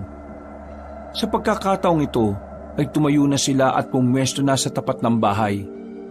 Hindi nagtagal, nagpakita na nga ang mga nilalang. At kasama nga nito ang binatang si Carlos, ang kasalukuyang namumuno sa mga aswang. Ang aswang na may pakana ng pag-ubos ng angka ni Agiluz. Sinasabi ko na nga ba at darating ka sa gabing ito, Carlos. Huwag mong banggitin ang pangalan na para bang magkakilala tayo. Wala akong panahon makipagkaibigan sa mga kagaya mo. Alam ko naman na kaya ka lang naman nandito para kunin ang bata. Sandaling tumingin si Mang Maximo sa loob, habang si Jose naman mahigpit na rin ang hawak sa katana kahit medyo namamasan na rin ang kanyang palad dahil sa kaba. Ibigay niyo sa akin si Agilos. Wala kayong kinalaman dito. Away ito ng mga aswang. Hindi mo ako malilinlang, Carlos. Una pa lang, alam ko na kung bakit gusto mong paslangin ang bata. Kasi siya lang ang natitirang kalaban mo na pwedeng makagamit ng espada. Alam ko na taktika mo, iho. Hindi ko ibibigay sa iyo si Agilos. Kung gusto mo siyang makuha ngayon, kailangan mo muna akong kalabanin. Huwag mong inuubos ang pasensya ko, tanda. Wala akong panahon sa iyo. Ibigay mo ang bata. Tapos ang usapan. Wala siya rito. Pero alam ko kung nasaan. Huwag ka na magkaila. Naamoy ko na ang laman at dugo niya sa loob. Ibigay mo sa akin ang bata. Kung hindi, papaslangin ko ang kasama mong yan. Tinuro ni Carlos si Jose. Mas lalo namang kinilabutan ng binata. Pakiramdam niya, magiging pabigat lang siya kay Mang Maximo. Pero hindi siya nagpakita ng kahit na anong takot. Sinabayan na lamang niya ang pakikipag-asara ni Mang Maximo. Hindi mo kami madadaan sa sigaw. Kung may gusto kang kunin, dapat mong paghirapan. Ganun ang patakaran sa buhay ng mga tao. Kung wala kayong ganung patakaran, kawawa ka naman. Huwag kang magpanggap na matapang ka. Ramdam na ramdam ko ang takot mo. Pero mas maiihi ka sa takot kapag lumapit na ako dyan. Nang makita nilang hahakbang na papasok ng bakuran ng binatang si Carlos, naging seryoso na ang dalawa. Alam nilang sa paglapit ni Carlos, unti-unti nang mangyayari ang binabalak nila. Paghakbang ni Carlos sa loob, nung una ay wala namang nangyari. Pero nang makadalawang hakbang na ito, bigla na lamang itong napatigil. Gumewang ito sandali. Napahawak ito sa ulo. Anong nangyayari sa akin? Nasa ilalim ka ng isang mahika na ginawa ko lang talaga para sa'yo. Wala ka lang kawala, Carlos! May kung anong bagay na kinuha si Mang Maximo. Isa itong maliit na punyal na kailangang itara kay Carlos para tuluyan na yung mawala sa ulirat. Nang makalapit ang matandang lalaki, bigla na lamang sumilay ang nakakalokong ngiti sa mukha ni Carlos. Walang ano-ano, bigla na lamang nitong sinipa si Mang Maximo. Tumalsik ito pabalik sa harapan ni Jose. Tumawa ng malakas si Carlos. Para na itong nabubuang. Habang si Maximo naman ay hindi makapaniwala sa nangyari. Buong akala niya kasi, umaayon sa plano niya ang lahat. Pero hindi pala ito ang magiging resulta. Ano akala mo sa akin? Tanga? Akala mo ba hindi ko alam na may mga pautot kang nilagay dito sa bakuran na ito? Lumang tugtugin ito para sa akin, tanda. Pero huwag kang mag-alala. Para naman hindi ka malungkot. Gusto kong sabihin sa iyo na tumalab naman sa akin ang ginawa mo. Ang kaso nga lang, hindi naman siya umubra. Jose, takbo! Ha? Sabi ko, balis ka na! Tatakbo na sana si Jose ng mga sandaling yon, pero bigla na lamang nakalapit sa kanya si Carlos. Hinawakan siya ni Carlos sa balikat. Pinisilyo ng madiin. Nakaramdam agad ng panghihina ang binatang si Jose. Buti na lamang ay nakalapit agad si Mang Maximo. Sinubukang patamaan ng katana ni Mang Maximo ang lalaki, pero agad namang itong nakailag.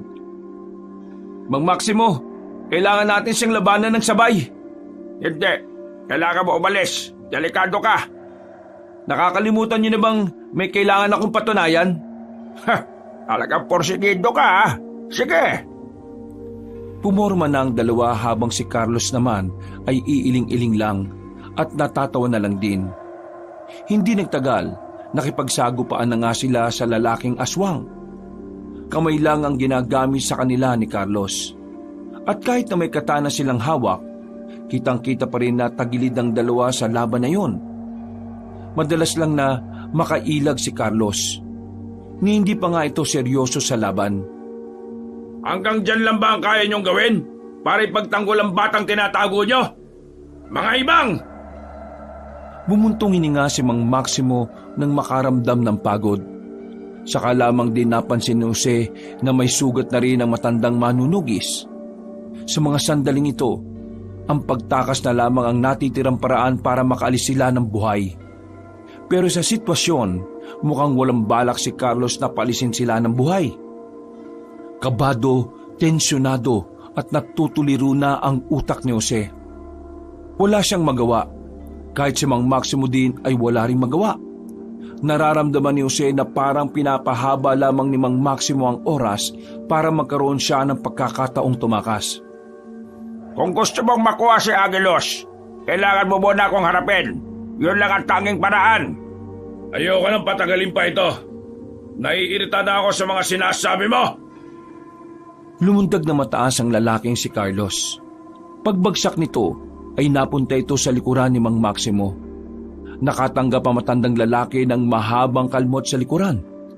Sinundan pa yun ng bandang balikat patungo sa kaliwang braso. Pero kahit na ganon, hindi pa rin tumigil si Mang Maximo na lumaban. Natutulala na lamang si Jose sa gilid.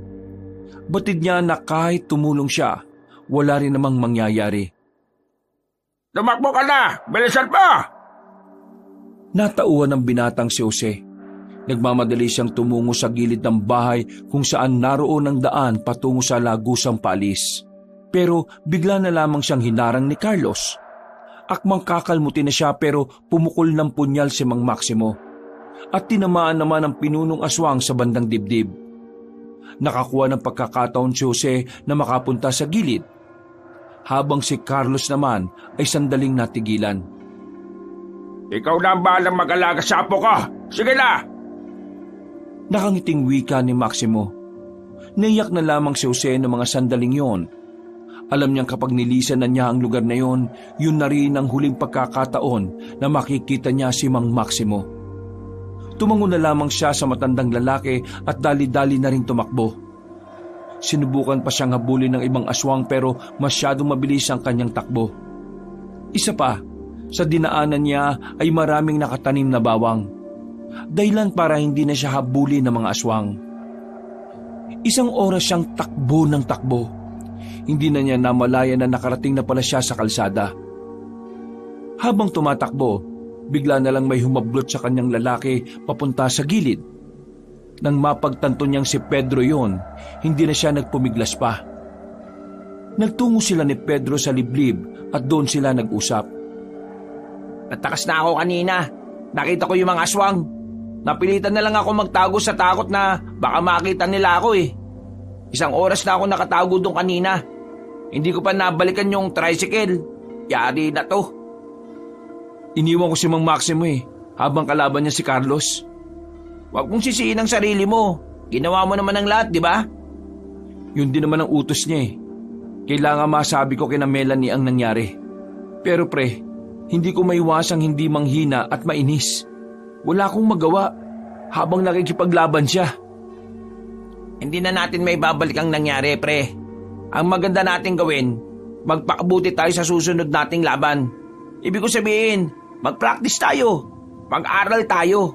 Para sa susunod, may alam na rin tayo kung paano haharapin ang mga aswang na yun. Oo, tama ka. Kailangan natin magkaroon ng kaalaman. Pero ang problema ko ngayon, saan kaya natin mahahanap ang kampo nila? Yun ang hindi nasabi sa akin ni Mang Maximo. Yun lang. Problema nga yan. Siguro, magpalipas na lang muna tayo dito. Pagsapit ng umaga, balikan natin si Mang Maximo. Noong mga sandaling yon, nagpa siyang dalawa na magpalipas ng oras sa kinalalagyan nila. Malamok at malamig doon. Pero tiniis na lamang nila yon kaysa naman malagay pa ang buhay nila sa alanganin. Kinaumagahan, ginising siya ni Pedro. Tirik na ang araw sa paligid. Dali-dali silang bumangon. Noong mga sandaling yon, wala na silang sinayang na pagkakataon. Tinungo na rin nila pabalik ang matandang si Maximo. Nang dumating sila, inabutan nila si Melanie na naroon na. Nakaharap ito sa bangkay ng kanyang lolo na nakapatong sa mahabang lamesa. Unti-unting naluha ang lalaking si Jose. Hindi niya maiwasang hindi sisihin ang sarili dahil sa sinapit na matanda. Pakiramdam niya kasi, naging pabigat lang siya. Lumingon sa kanila si Melanie. Namumula mga mata nito sa kakaiyak. Pero halatang sinusubukan lang din itong maging matatag. Hindi mo kailangan sisihin ang sarili mo. Alam kong sinunod mo lang ang inuutos niya sa'yo. Namatay si Lolo para sa atin, kaya hindi dapat tayo malungkot. Lihim na humanga ang lalaking si Jose dahil sa pinapakitang katapangan ni Melanie. Hindi niya inakala na kakayanin itong maging kalmado kahit kitang-kita naman nila ang brutal na sinapit ni Mang Maximo. Maya-maya pa, binuhat na rin ni Jose ang katawan ni Mang Maximo at nagsimula na rin silang maglakad. Dinala nila yon sa kampo ng mga manunugis. Doon, dinasalan ng matanda at saka inilibing sa harap mismo ng kampo. Marami ang nalungkot sa pagkawala ng kanilang tinuturing na leader. At dahil wala na nga si Mang Maximo, sa puntong yon, si Melanie na ang idiniklarang bagong pinuno ng samahan. Maganda tayo sa susunod na laban. Bigyan natin ng saysay ang pagkawala ni Lolo. Sumang-ayon naman sa babae ang mga kasamahan nila. Pagsapit ng kinagabihan, pinagpahinga na muna sila sa malalaking tent. Nakatulala lamang si Jose sa gilid. Nilapitan naman siya ni Aling Luz. Hindi ka pa kumakain, Apo? Wala po akong ganang kumain, La. Naiintindihan kita, Apo. Pero alam mo, sa mundo namin, ganito talaga ang nangyayari noong araw. May mawawala, may biglang mamamatay. Iiyak kami, pero kailangan naming makausad kaagad. Kasi alam namin, may mga umaasa sa amin. Sa akin, wala namang umaasa eh. Wala naman kasi akong magawa eh. Wala kang mapapala kung titingnan mo lang sa mababang paraan ng sarili mo. Kung gusto mong may magawa ka, magsikap ka. Tutal, nandito ka na rin naman. Di kailangan mong makisabay sa mga nag-iinsayo. Yun naman ang susi para may magawa ka. Kung talagang yun ang makakapagpagaan ng kalooban mo. La, gusto kong maging manunugis. Gusto kong patunayan sa sarili ko na kaya ko rin makapagligtas ng buhay. Kung noon, ayaw kitang masangkot dito. Pero ngayon, pinapayagan na kita. Gusto ko din naman kasing matutunan mong ipagtanggol ang sarili mo laban sa mga masasamang nilalang. Maraming salamat, La. Teka, nasan pala si Agilus? Nasa kabilang tent. Nilalagnat siya. Pinainom ko na kanina ng gamot pero mainit pa rin ang katawan niya. Pwede ko ba siyang makita? Puntaan mo sa kabila. Hintay na lang kita rito. Lumabas si Jose sa tent na yon at tinungo ang kinaroroonan ng bata. Gising si Agilus nang dumating siya roon. Oh, kumusta ka? Kuya Jose, sumasakit po ang ulo ko. Pinainom ka na ni Lola ng gamot. Mawawala rin yan maya-maya. Kailangan mo lang magpahinga. O kung gusto mo, kutusan kita para mawala ka agad. May mga naalala ko pero magulo eh. Teka, bumalik na bang alaala mo? Hindi pa po lahat. Pero may nakita po akong pangyayari. Inubos po nila ang buong pamilya ko. Si Kuya Carlos po. Traidor po siya. Pinaslang niya po ang buong pamilya ko. Hindi na nagsalita pa si Jose. Wala siyang masabi dahil hindi niya alam ang nararamdaman ng bata. Nakaramdam na lamang siya ng awa rito. Yung espada, kailangan ko mahanap. Yun lang pong natatanging paraan para matalo natin si Kuya Carlos. Kailangan kong maalala yun. Agilus, huwag mo na munang pilitin hanggat hindi mo pa kaya. Lalo ka lang makakasakit niyan. Hindi po. Kailangan pong magbayad ni Kuya Carlos sa ginawa niyang kasamaan. Masamang aswang po siya eh. Dumating na si Melanie noong mga sandaling yon at ito ang nagpakalma sa bata. Hinawakan ni Melanie ang noo ni Agilus. Pataas ng pataas ang lagnat nito. Nang makita nilang dumudugo na rin ang ilong nito, tinawag na rin nila si Aling Luz. Kasama na rin ang iba pang manggagamot sa samahan. Pinalabas na muna si Jose. Lumapit naman sa kanya si Pedro na may kinakain pang hita na manok. Pre, anong nangyayari? Si Agilus, may bumabalik ng alaala sa kanya. Pero hindi pa daw malinaw. Dumugo yung ilong niya ngayon eh. Pinipilit niya kasi sigurong alalahanin kung nasaan ang espada. Kawawa naman yung batang yun, no? Kahit na sabihin mong aswang siya, pero bata pa rin siya eh.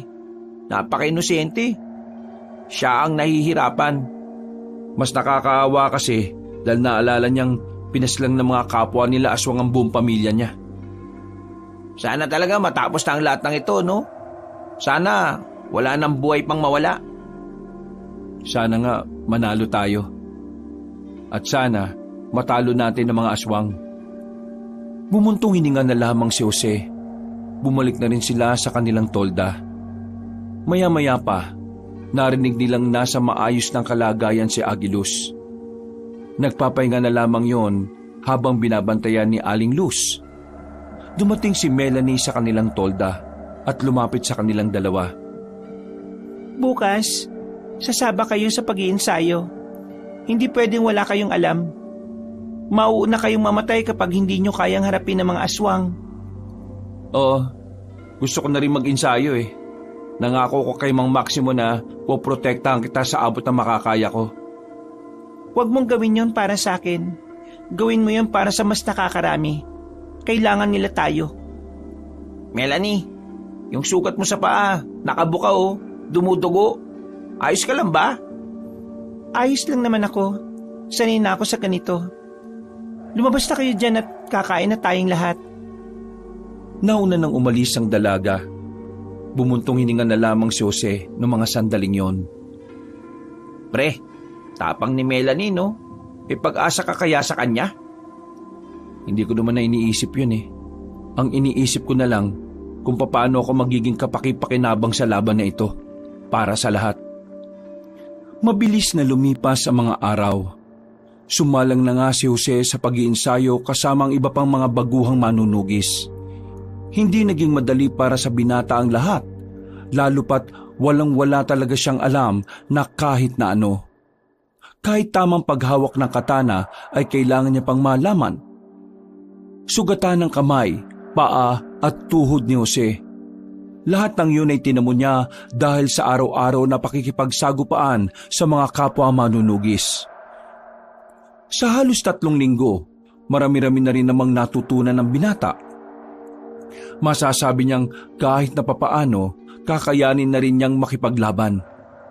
Malayong-malayo na siya sa dati. Bagay na ikinatutuwa naman ng kanyang Lola Luz. Tapos na ang pagsasanay mo, Apo. Pinabati kita. Aling Luz, ako rin po. Eh syempre naman, kasama ka na rin doon. Handang-handa na ako sa pakikipaglaban, Lola. Sa katunayan, handa na rin naman ang lahat. Mamayang gabi, magsasagawa ng pagpupulong si Melanie sa mga kasamahan natin. Kumusta naman si Agilus? Nasa maayos naman siyang kalagayan. Unti-unti nang nagbabalik ang kanyang alaala. Maliban na lang sa kung nasaan ang espada. Yun lang ang hindi niya maalala. Nararamdaman kong nalalapit na ring mahanap ang espada na yon. Napangiti na lamang ng malapad ang binatang si Jose habang nakatingin sa kanyang lola. Makalipas ang ilang oras, sumapit na nga rin ang kinagabihan. Sinimulan na silang tipunin sa tapat ng kanilang kampo. Lahat ng mga veterano at maging mga baguhan ay nagsama-sama. Pinag-usapan ng mga bagay na dapat nilang paghandaan. Maging ang ilang impormasyon na unti-unti na rin nilang nakukuha dahil sa kanilang pagmamatsyag sa buong probinsya. Matapos ang usapan na yon, pinabalik na rin silang lahat. Dakong 10:00 ng gabi, nanatili pa rin gising ang diwa ni Jose. Kasama na niya sa iisang tolda ang batang si Agilus at Aling Luz. Habang nagpapaantok, bigla na lamang bumangon ang bata. Naggulat silang maglola. Oh, bakit ba bigla-bigla ka na lang nabangon? Akala namin tulog ka na eh. Nananaginip po ako. Anong napanaginipan mo, iho? Napanaginipan ko po kung nasaan ang espada, Lola. Naalala ko na kung saan natin matatagpuan ang espadang yun. Ha? Sigurado ka ba dyan, Agilus? Opo, sigurado na po ako. Hindi ako pwede magkamali. Ang espadang yon ay nasa bundok ng pinagbuhatan, ang dating lugar kung saan nakatira yung angka namin bago kami guluhin ng mga masasamang aswang. Nagkatinginan si Jose at Aling Luz. Nasa mga tingin ng dalawa ang pag-asang matatalo na nga nila ang kalaban nilang si Carlos. Kinabukasan, agad na kinausap ni Jose ang babaeng si Melanie. Nang malaman ng babae ang tungkol sa espada, agad nilang hinanda ang lahat ng miyembro para maglakbay. Malayo-layo na rin kasi ang bundok ng pinagbuhatan. Sa tansya nila, aabutin sila ng maghapon doon. Naging mapayapa naman ang paglalakbay nila ng magdamag. Bandang 5:00 na ng hapon, natanaw na rin nila ang sinasabing bundok ng bata. Sa likuran ng bundok na yan, nariyan ang dating baryo namin. Nariyan ang espada ng angka namin na makakapas lang kay Carlos. Bilisan na natin sa paglalakad. Pero huwag kayong maging kampante. Maging alerto kayo. Pre, ano ba itsura ng espada? Ewan ko. Wala nga akong ideya dun eh. Paano kung may mga nag-aabang na palang aswang doon? Hindi na nakapagsalita pa si Jose. Napaisip din siya sa sinabi ng kanyang kaibigan. Yung kasi ang tingin ni Jose na hindi napaghandaan ng mga kasama niya. Ipinagdasal na lang niya na sana ay walang mangyaring masama. Madilim na ang paligid na makarating na rin sila sa likuran ng bundok. Dinatnan nga nila ang isang baryo na abandonado. Makikita sa mga kalumaan ng bahay ang mga maitim na kasaysayan na naiguhit sa lugar na yon. Nakakaamoy rin sila ng mga bakas ng sunog. Noong mga sandaling yon, hindi na maiwasan ng batang si Agilus na mapaiyak. Dito na nito naalala lahat ng mga mahal nito sa buhay. Naalala mo ba kung nasa ng eksaktong kinalalagyan ng espada? Hindi ko alam eh. Ang alam ko lang, nandito sa abandonadong baryo namin ang espadang yun. Mga kasama, magwatak-watak na tayo para mabilis nating mahanap ang espadang yon. Kumalat na ang mga manunugis. Magkasama namang naganap si Jose at Pedro. Madilim ang baryo. Mabuti na lang at meron sila mga daladalang lampara. Sa kalagitnaan ng kanilang paghahanap, merong nakitang mga kalansay ang dalawang magkaibigan. Tingin mo, kalansay ba ito ng mga aswang? Ayon kay Agilus, dito pinatayang ang kanila. Kaya malamang kalansayan ng mga aswang. Napatigil ang dalawa nang may marinig silang parang may nakatapak ng tuyong dahon sa gilid. Nang tutukan nila ng lampara ang parting yon, ay wala naman silang nakitang naroon. Nakaramdam na ng kakaiba si Jose. Hindi siya naging kampante, kaya naman pinahawak niya kay Pedro ang lampara at marahan siyang naglakad patungo roon. Pre, anong gagawin mo? Diyan ka lang. Nang humakbang pa ng isang beses si Jose, bigla na lamang may lumabas na aswang sa likuran ng bahay. Lumundag ito palapit kay Jose. Umibabaw ito agad sa kanya. Mabuti na lamang ay alerto rin si Pedro. Mabilis nitong tinaga ang aswang sa likuran. Dahil dito ay agad-agad na umalis ang aswang. Mabilis namang tumakbo ang magkaibigan para abisuhan ang kanilang mga kasama. Pero sa isang iglap lang, biglang lumitaw ang mga aswang. Maganda kayong lahat! Nang magsimula na ang kaguluhan, bigla na lamang nawala roon ang batang si Agilus. Hahanapin sana yun ni Jose pero hindi na siya makaalis sa pwesto niya nang atakihin na sila ng mga aswang. Nakipagsabayan ng dalawang binata. Sa pakikipaglaban nila, hindi nila namalaya na napalapit na rin pala sila sa matandang si Luz. Nakita niyo ba ang bata? Bigla na lang siyang nawala sa tabi ko. Hindi ko nga rin makita eh. Pambira naman oh. Kung kailan gumulo, saka nawala. Hindi bale. Ito nyo na lang muna ang atensyon nyo sa laban. Nararamdaman kong ligtas lang naman siya. Nung mga sandaling yun, nararamdaman nila Jose na mas mabagsik ang mga aswang na nakakalaban nila.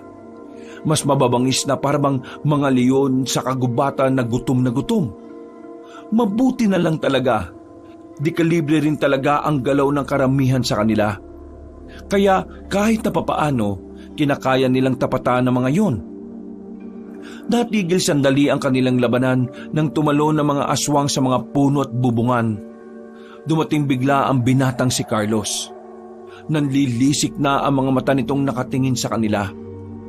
At kahit na wala pa itong ginagawa, nararamdaman ng kakaibang presensya nito. Bagay na nagdudulot sa kanila ng matinding kilabot at kaba. Nagtitindigan ang balahibo ni Jose. Pero kahit na ganoon, pinipilit na lamang niyang lakasan ang kanyang loob. Tamang-tama lang pala ang dating ko rito eh. Talaga namang hindi nyo na ako pinahihirapan na mahanap kayong lahat. Lalong-lalo ka ng babae ka. Apo na matandang pinaslang ko noong nakaraan. Nandito ako para bigyan ng hustisya ang ginawa mo sa lolo ko. Pati na rin para pigilan ng kasama na binabalak mo. Alam ko naman na yun talaga ang layunin ninyong lahat eh. Ang pigilan ako. Ang kaso nga lang, hindi yun magiging madali para sa inyo. Wala ni isa sa inyo ang may kakayahan na makatalo sa akin. Nagkakamali ka. Dahil sa oras na makita na namin ang espadang papatay sa'yo, siguradong mabubura ka na sa mundong ito. Espadang papatay sa akin? Kahit na alam nyo namang nandito lang ang espadang yon, hindi nyo pa rin alam kung nasaan ang eksaktong lokasyon? At bago nyo pa mahanap yon, sisiguraduhin kong sabay-sabay na kayong mamamatay rito. Humalakak na naman ang lalaking si Carlos. Nakisabay din sa tawa ang mga bataan nitong aswang. Natigilan lang ang tawanan ng mga yon nang may magpukol ng sibat patungo kay Carlos. Pero hindi naman yon tinamaan. Sa halip, nahawakan pa ng lalaki ang sibat at agad na pinukol pabalik. Tinamaan agad ang kasamahan nila Jose. Wala pang ilang minuto, binawian agad yon ng buhay. Dahil doon, muling sumiklab ang labanan. Nagsagupaan muli ang mga manunugis. Habang si Melanie at Jose naman, sila ang humarap sa binatang si Carlos. Seryoso ba nakikita ko? Ikaw na tumakbo nung sandaling malapit ang mamatay ang matandang yon? Haharap ka sa akin ngayon? Ibang tao na kaharap mo ngayon, kaya huwag ka nang dumaldal. Kung talaga mabangis ka, umatake ka at huwag ka nang maingay pa. Lumayas ka sa harap ko! Hindi ka ang gusto ko makalaban. Itong babaeng ito. Siya lang ang nakikita ko makakapagbigay ng magandang laban sa akin. Huwag mo akong malitin! Jose! Bigla na lamang tumakbo si Jose patungo kay Carlos. Makailang ulit niyang itong pinagtatataga ng katana. Pero dahil nga likas na mabilis ang kalaban nila, hindi niya agad yon tinamaan. Sinubukan naman ni Carlos na dakmain ang kamay niya. Pero dahil doon, nakakuha lang ng tamang pagkakataon si Jose para makatama. Winasiwas niya agad ang kanyang sandata habang hawak ni Carlos ang kanyang kaliwang kamay. Tinamaan niya si Carlos sa tagiliran. Dahilan para mabitiwan siya nito. Umangil ng malakas ang lalaking aswang. Galit na galit ito dahil naisahan siya ni Jose. Hindi pa man nakaka-recover ang pinuno ng mga aswang, agad din namang umatake ang babaeng si Melanie. Wala itong sinayang na pagkakataon. Agad niyang sinaksak ang lalaking si Carlos gamit ang isang punyal. Pero kahit na ganon, tila wala naman itong naging epekto sa lalaki. Mas lalo lamang itong nagalit. Talagang sinasagad niyo ang pasensya ko, ha? Mabilis na umatake si Carlos. Tinamaan nito si Melanie sa balikat. Agad na umagos ang dugo ng babae. Pero hindi nito ininda ang sugat nun. Sa halip, mas lalo pang nagkaroon ng dahilan si Melanie para lumaban. Si Melanie naman ang sumugod. Sinabayan din naman ito ni Jose. Pero sa kasamaang palad, sadyang mabilis at malakas na sa puntong ito ang lalaking si Carlos. Sa halip na matamaan nila ang pinunong aswang, hindi yun nangyari. Nakailag si Carlos at kinalmot nito si Jose. Pinansalag ni Jose ang kanyang braso. Dumugo agad ang braso ng binata. Pero hindi pa lumilipas ang ilang segundo, kinalmot siya ulit. Ang kaso nga lang, humarang si Melanie. Ang dalaga naman ang tinamaan naman sa likuran. Pero sinamantala ni Jose ang pagkakataong yon. Mabilis niyang tinarak ang hawak na katana sa pinunong aswang. Binaon niya yon sa kaliwang dibdib. Pero kahit tinamaan na nito ang puso ni Carlos, wala pa rin nangyari. Hinugot lang ni Carlos ang katana. Tumawa lang to ng tumawa. Immortal yata ang siraulong to eh. Hanggat hindi ang espadang hinahanap nyo ang gagamitin nyo, hindi ako mamamatay. Sa madaling sabi, walang ibang paraan para matalo nyo ako ngayong gabi. Nagkatinginan si Jose at Melanie. Nasa mga tingin na yon ng pagpapahiwatig na maaring isa sa kanila ang mamatay. Pero sabay silang napatango. Wala ni isa sa kanila ang nagpapakita ng kahit na anong pag-aalinlangan sa laban. Jose! Jose! Napasigaw ang dalaga nang muling lumapit ang kanilang kalaban. Nahawakan ni Carlos si Jose sa dibdib. At bahagyang ibinaon ang matutulis nitong kuko. Buti na lamang ay agad na nakalayo ang binata. Hingal na hingal ito. Tumingin siya sa paligid. Kita niyang patuloy pa ring lumalaban ang kanyang mga kasamahan. Pati ang kanyang lola na kasama ni Pedro. Ginagawa pa rin ang makakaya para lamang matalo ang kanilang kalaban. Huminga siya ng malalim.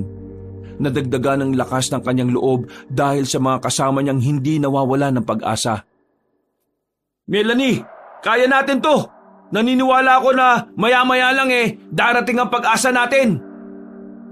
Pinilit ni Jose na ipagsawalang bahala ang lahat ng hapdi at kirot na nararamdaman niya. Muli itong umatake kay Carlos. Napangiti na lamang ng nakakaloko ang lalaking aswang.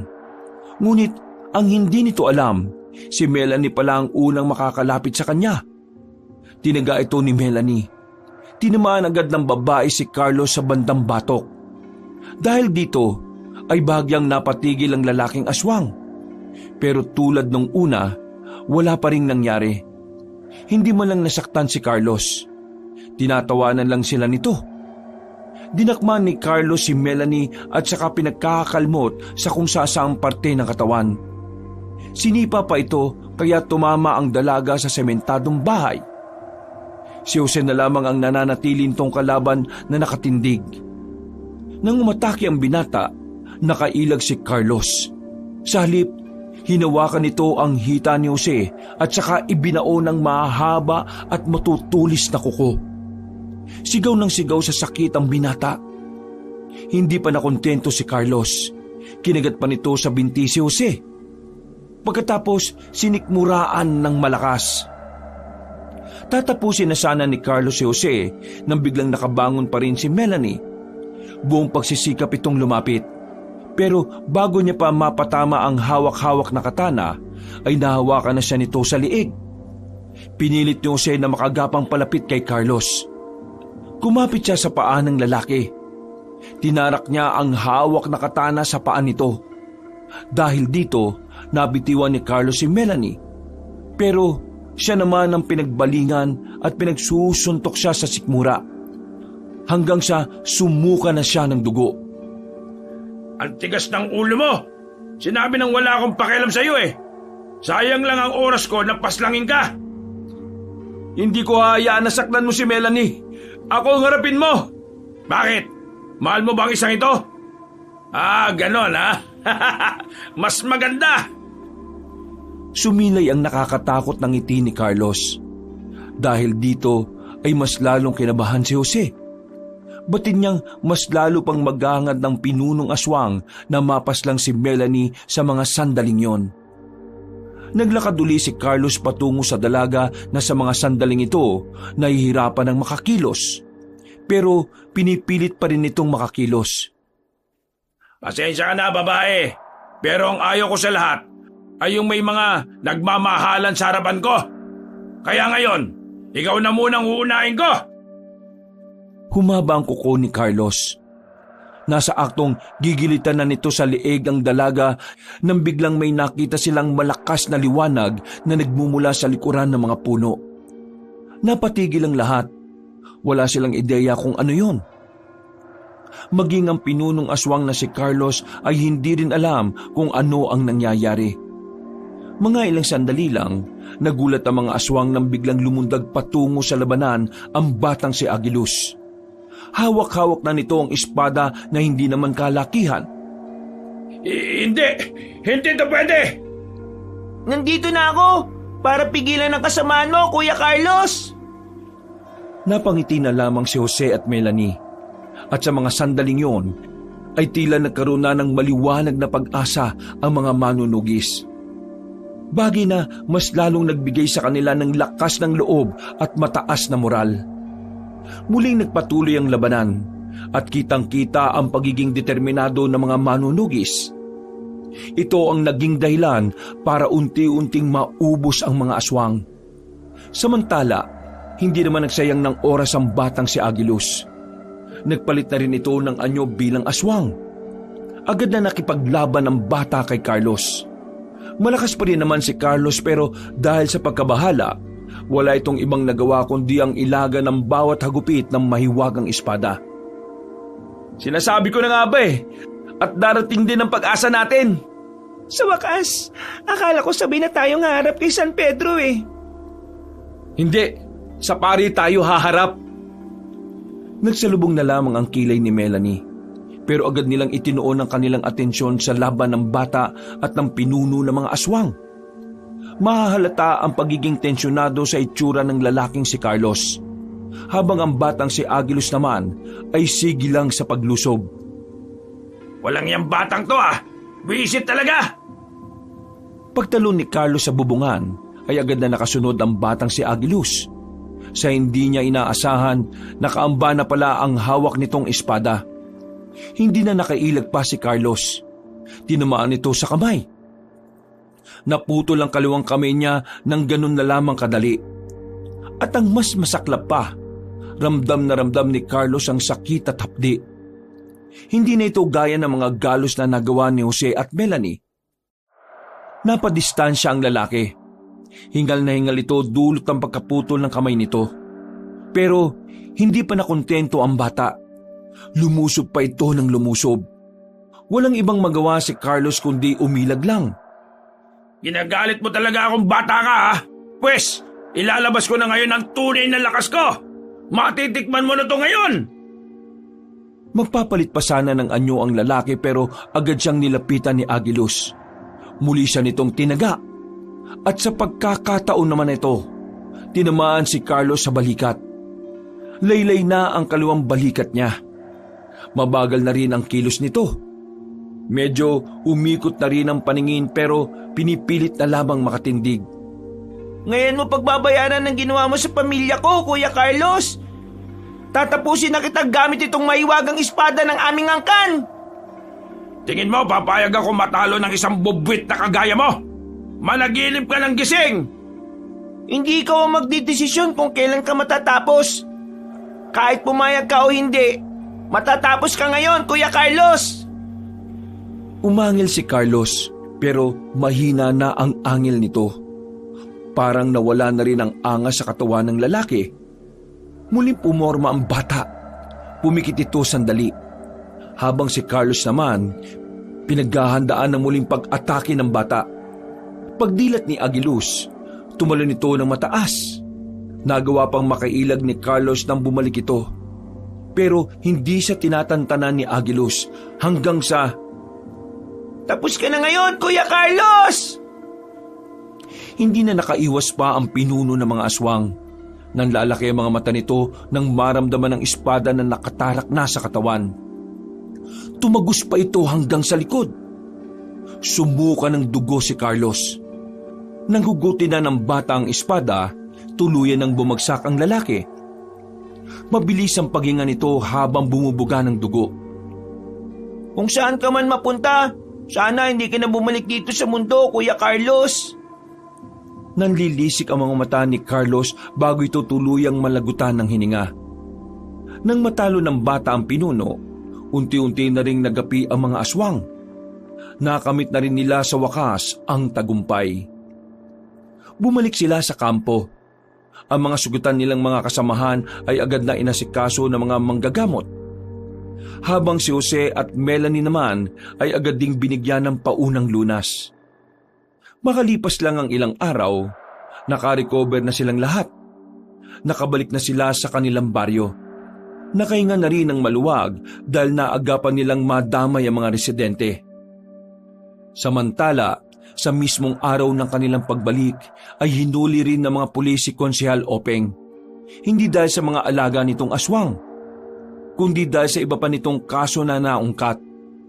Kagaya na lamang ng pagiging sangkot sa bentahan ng illegal na droga, pagpatol sa mas batang babae at sa pagtatayo ng iligal na sugalan sa bayan. Napapailing na lamang si Jose, pero masaya na rin siya dahil nabawasan na rin ang mga siraulong politiko ng kanilang probinsya. Mula nang makamit nila ang kapayapaan, namuhay na si Aguilos kasama nila. Itinuring nila itong pamilya dahil wala na ring uuwian ng bata. Samantala, si Pedro naman, na isauli na rin ang tricycle na ginamit niya. Galit na galit sa kanya ang may-ari. Kaya hindi na lang din niya yun siningil. Si Jose at Melanie naman, patuloy lang ang magandang samahan nila. Sa katunayan, nanliligaw na nga ang binata sa dalaga. Ngayon, 2 na ang aking apo.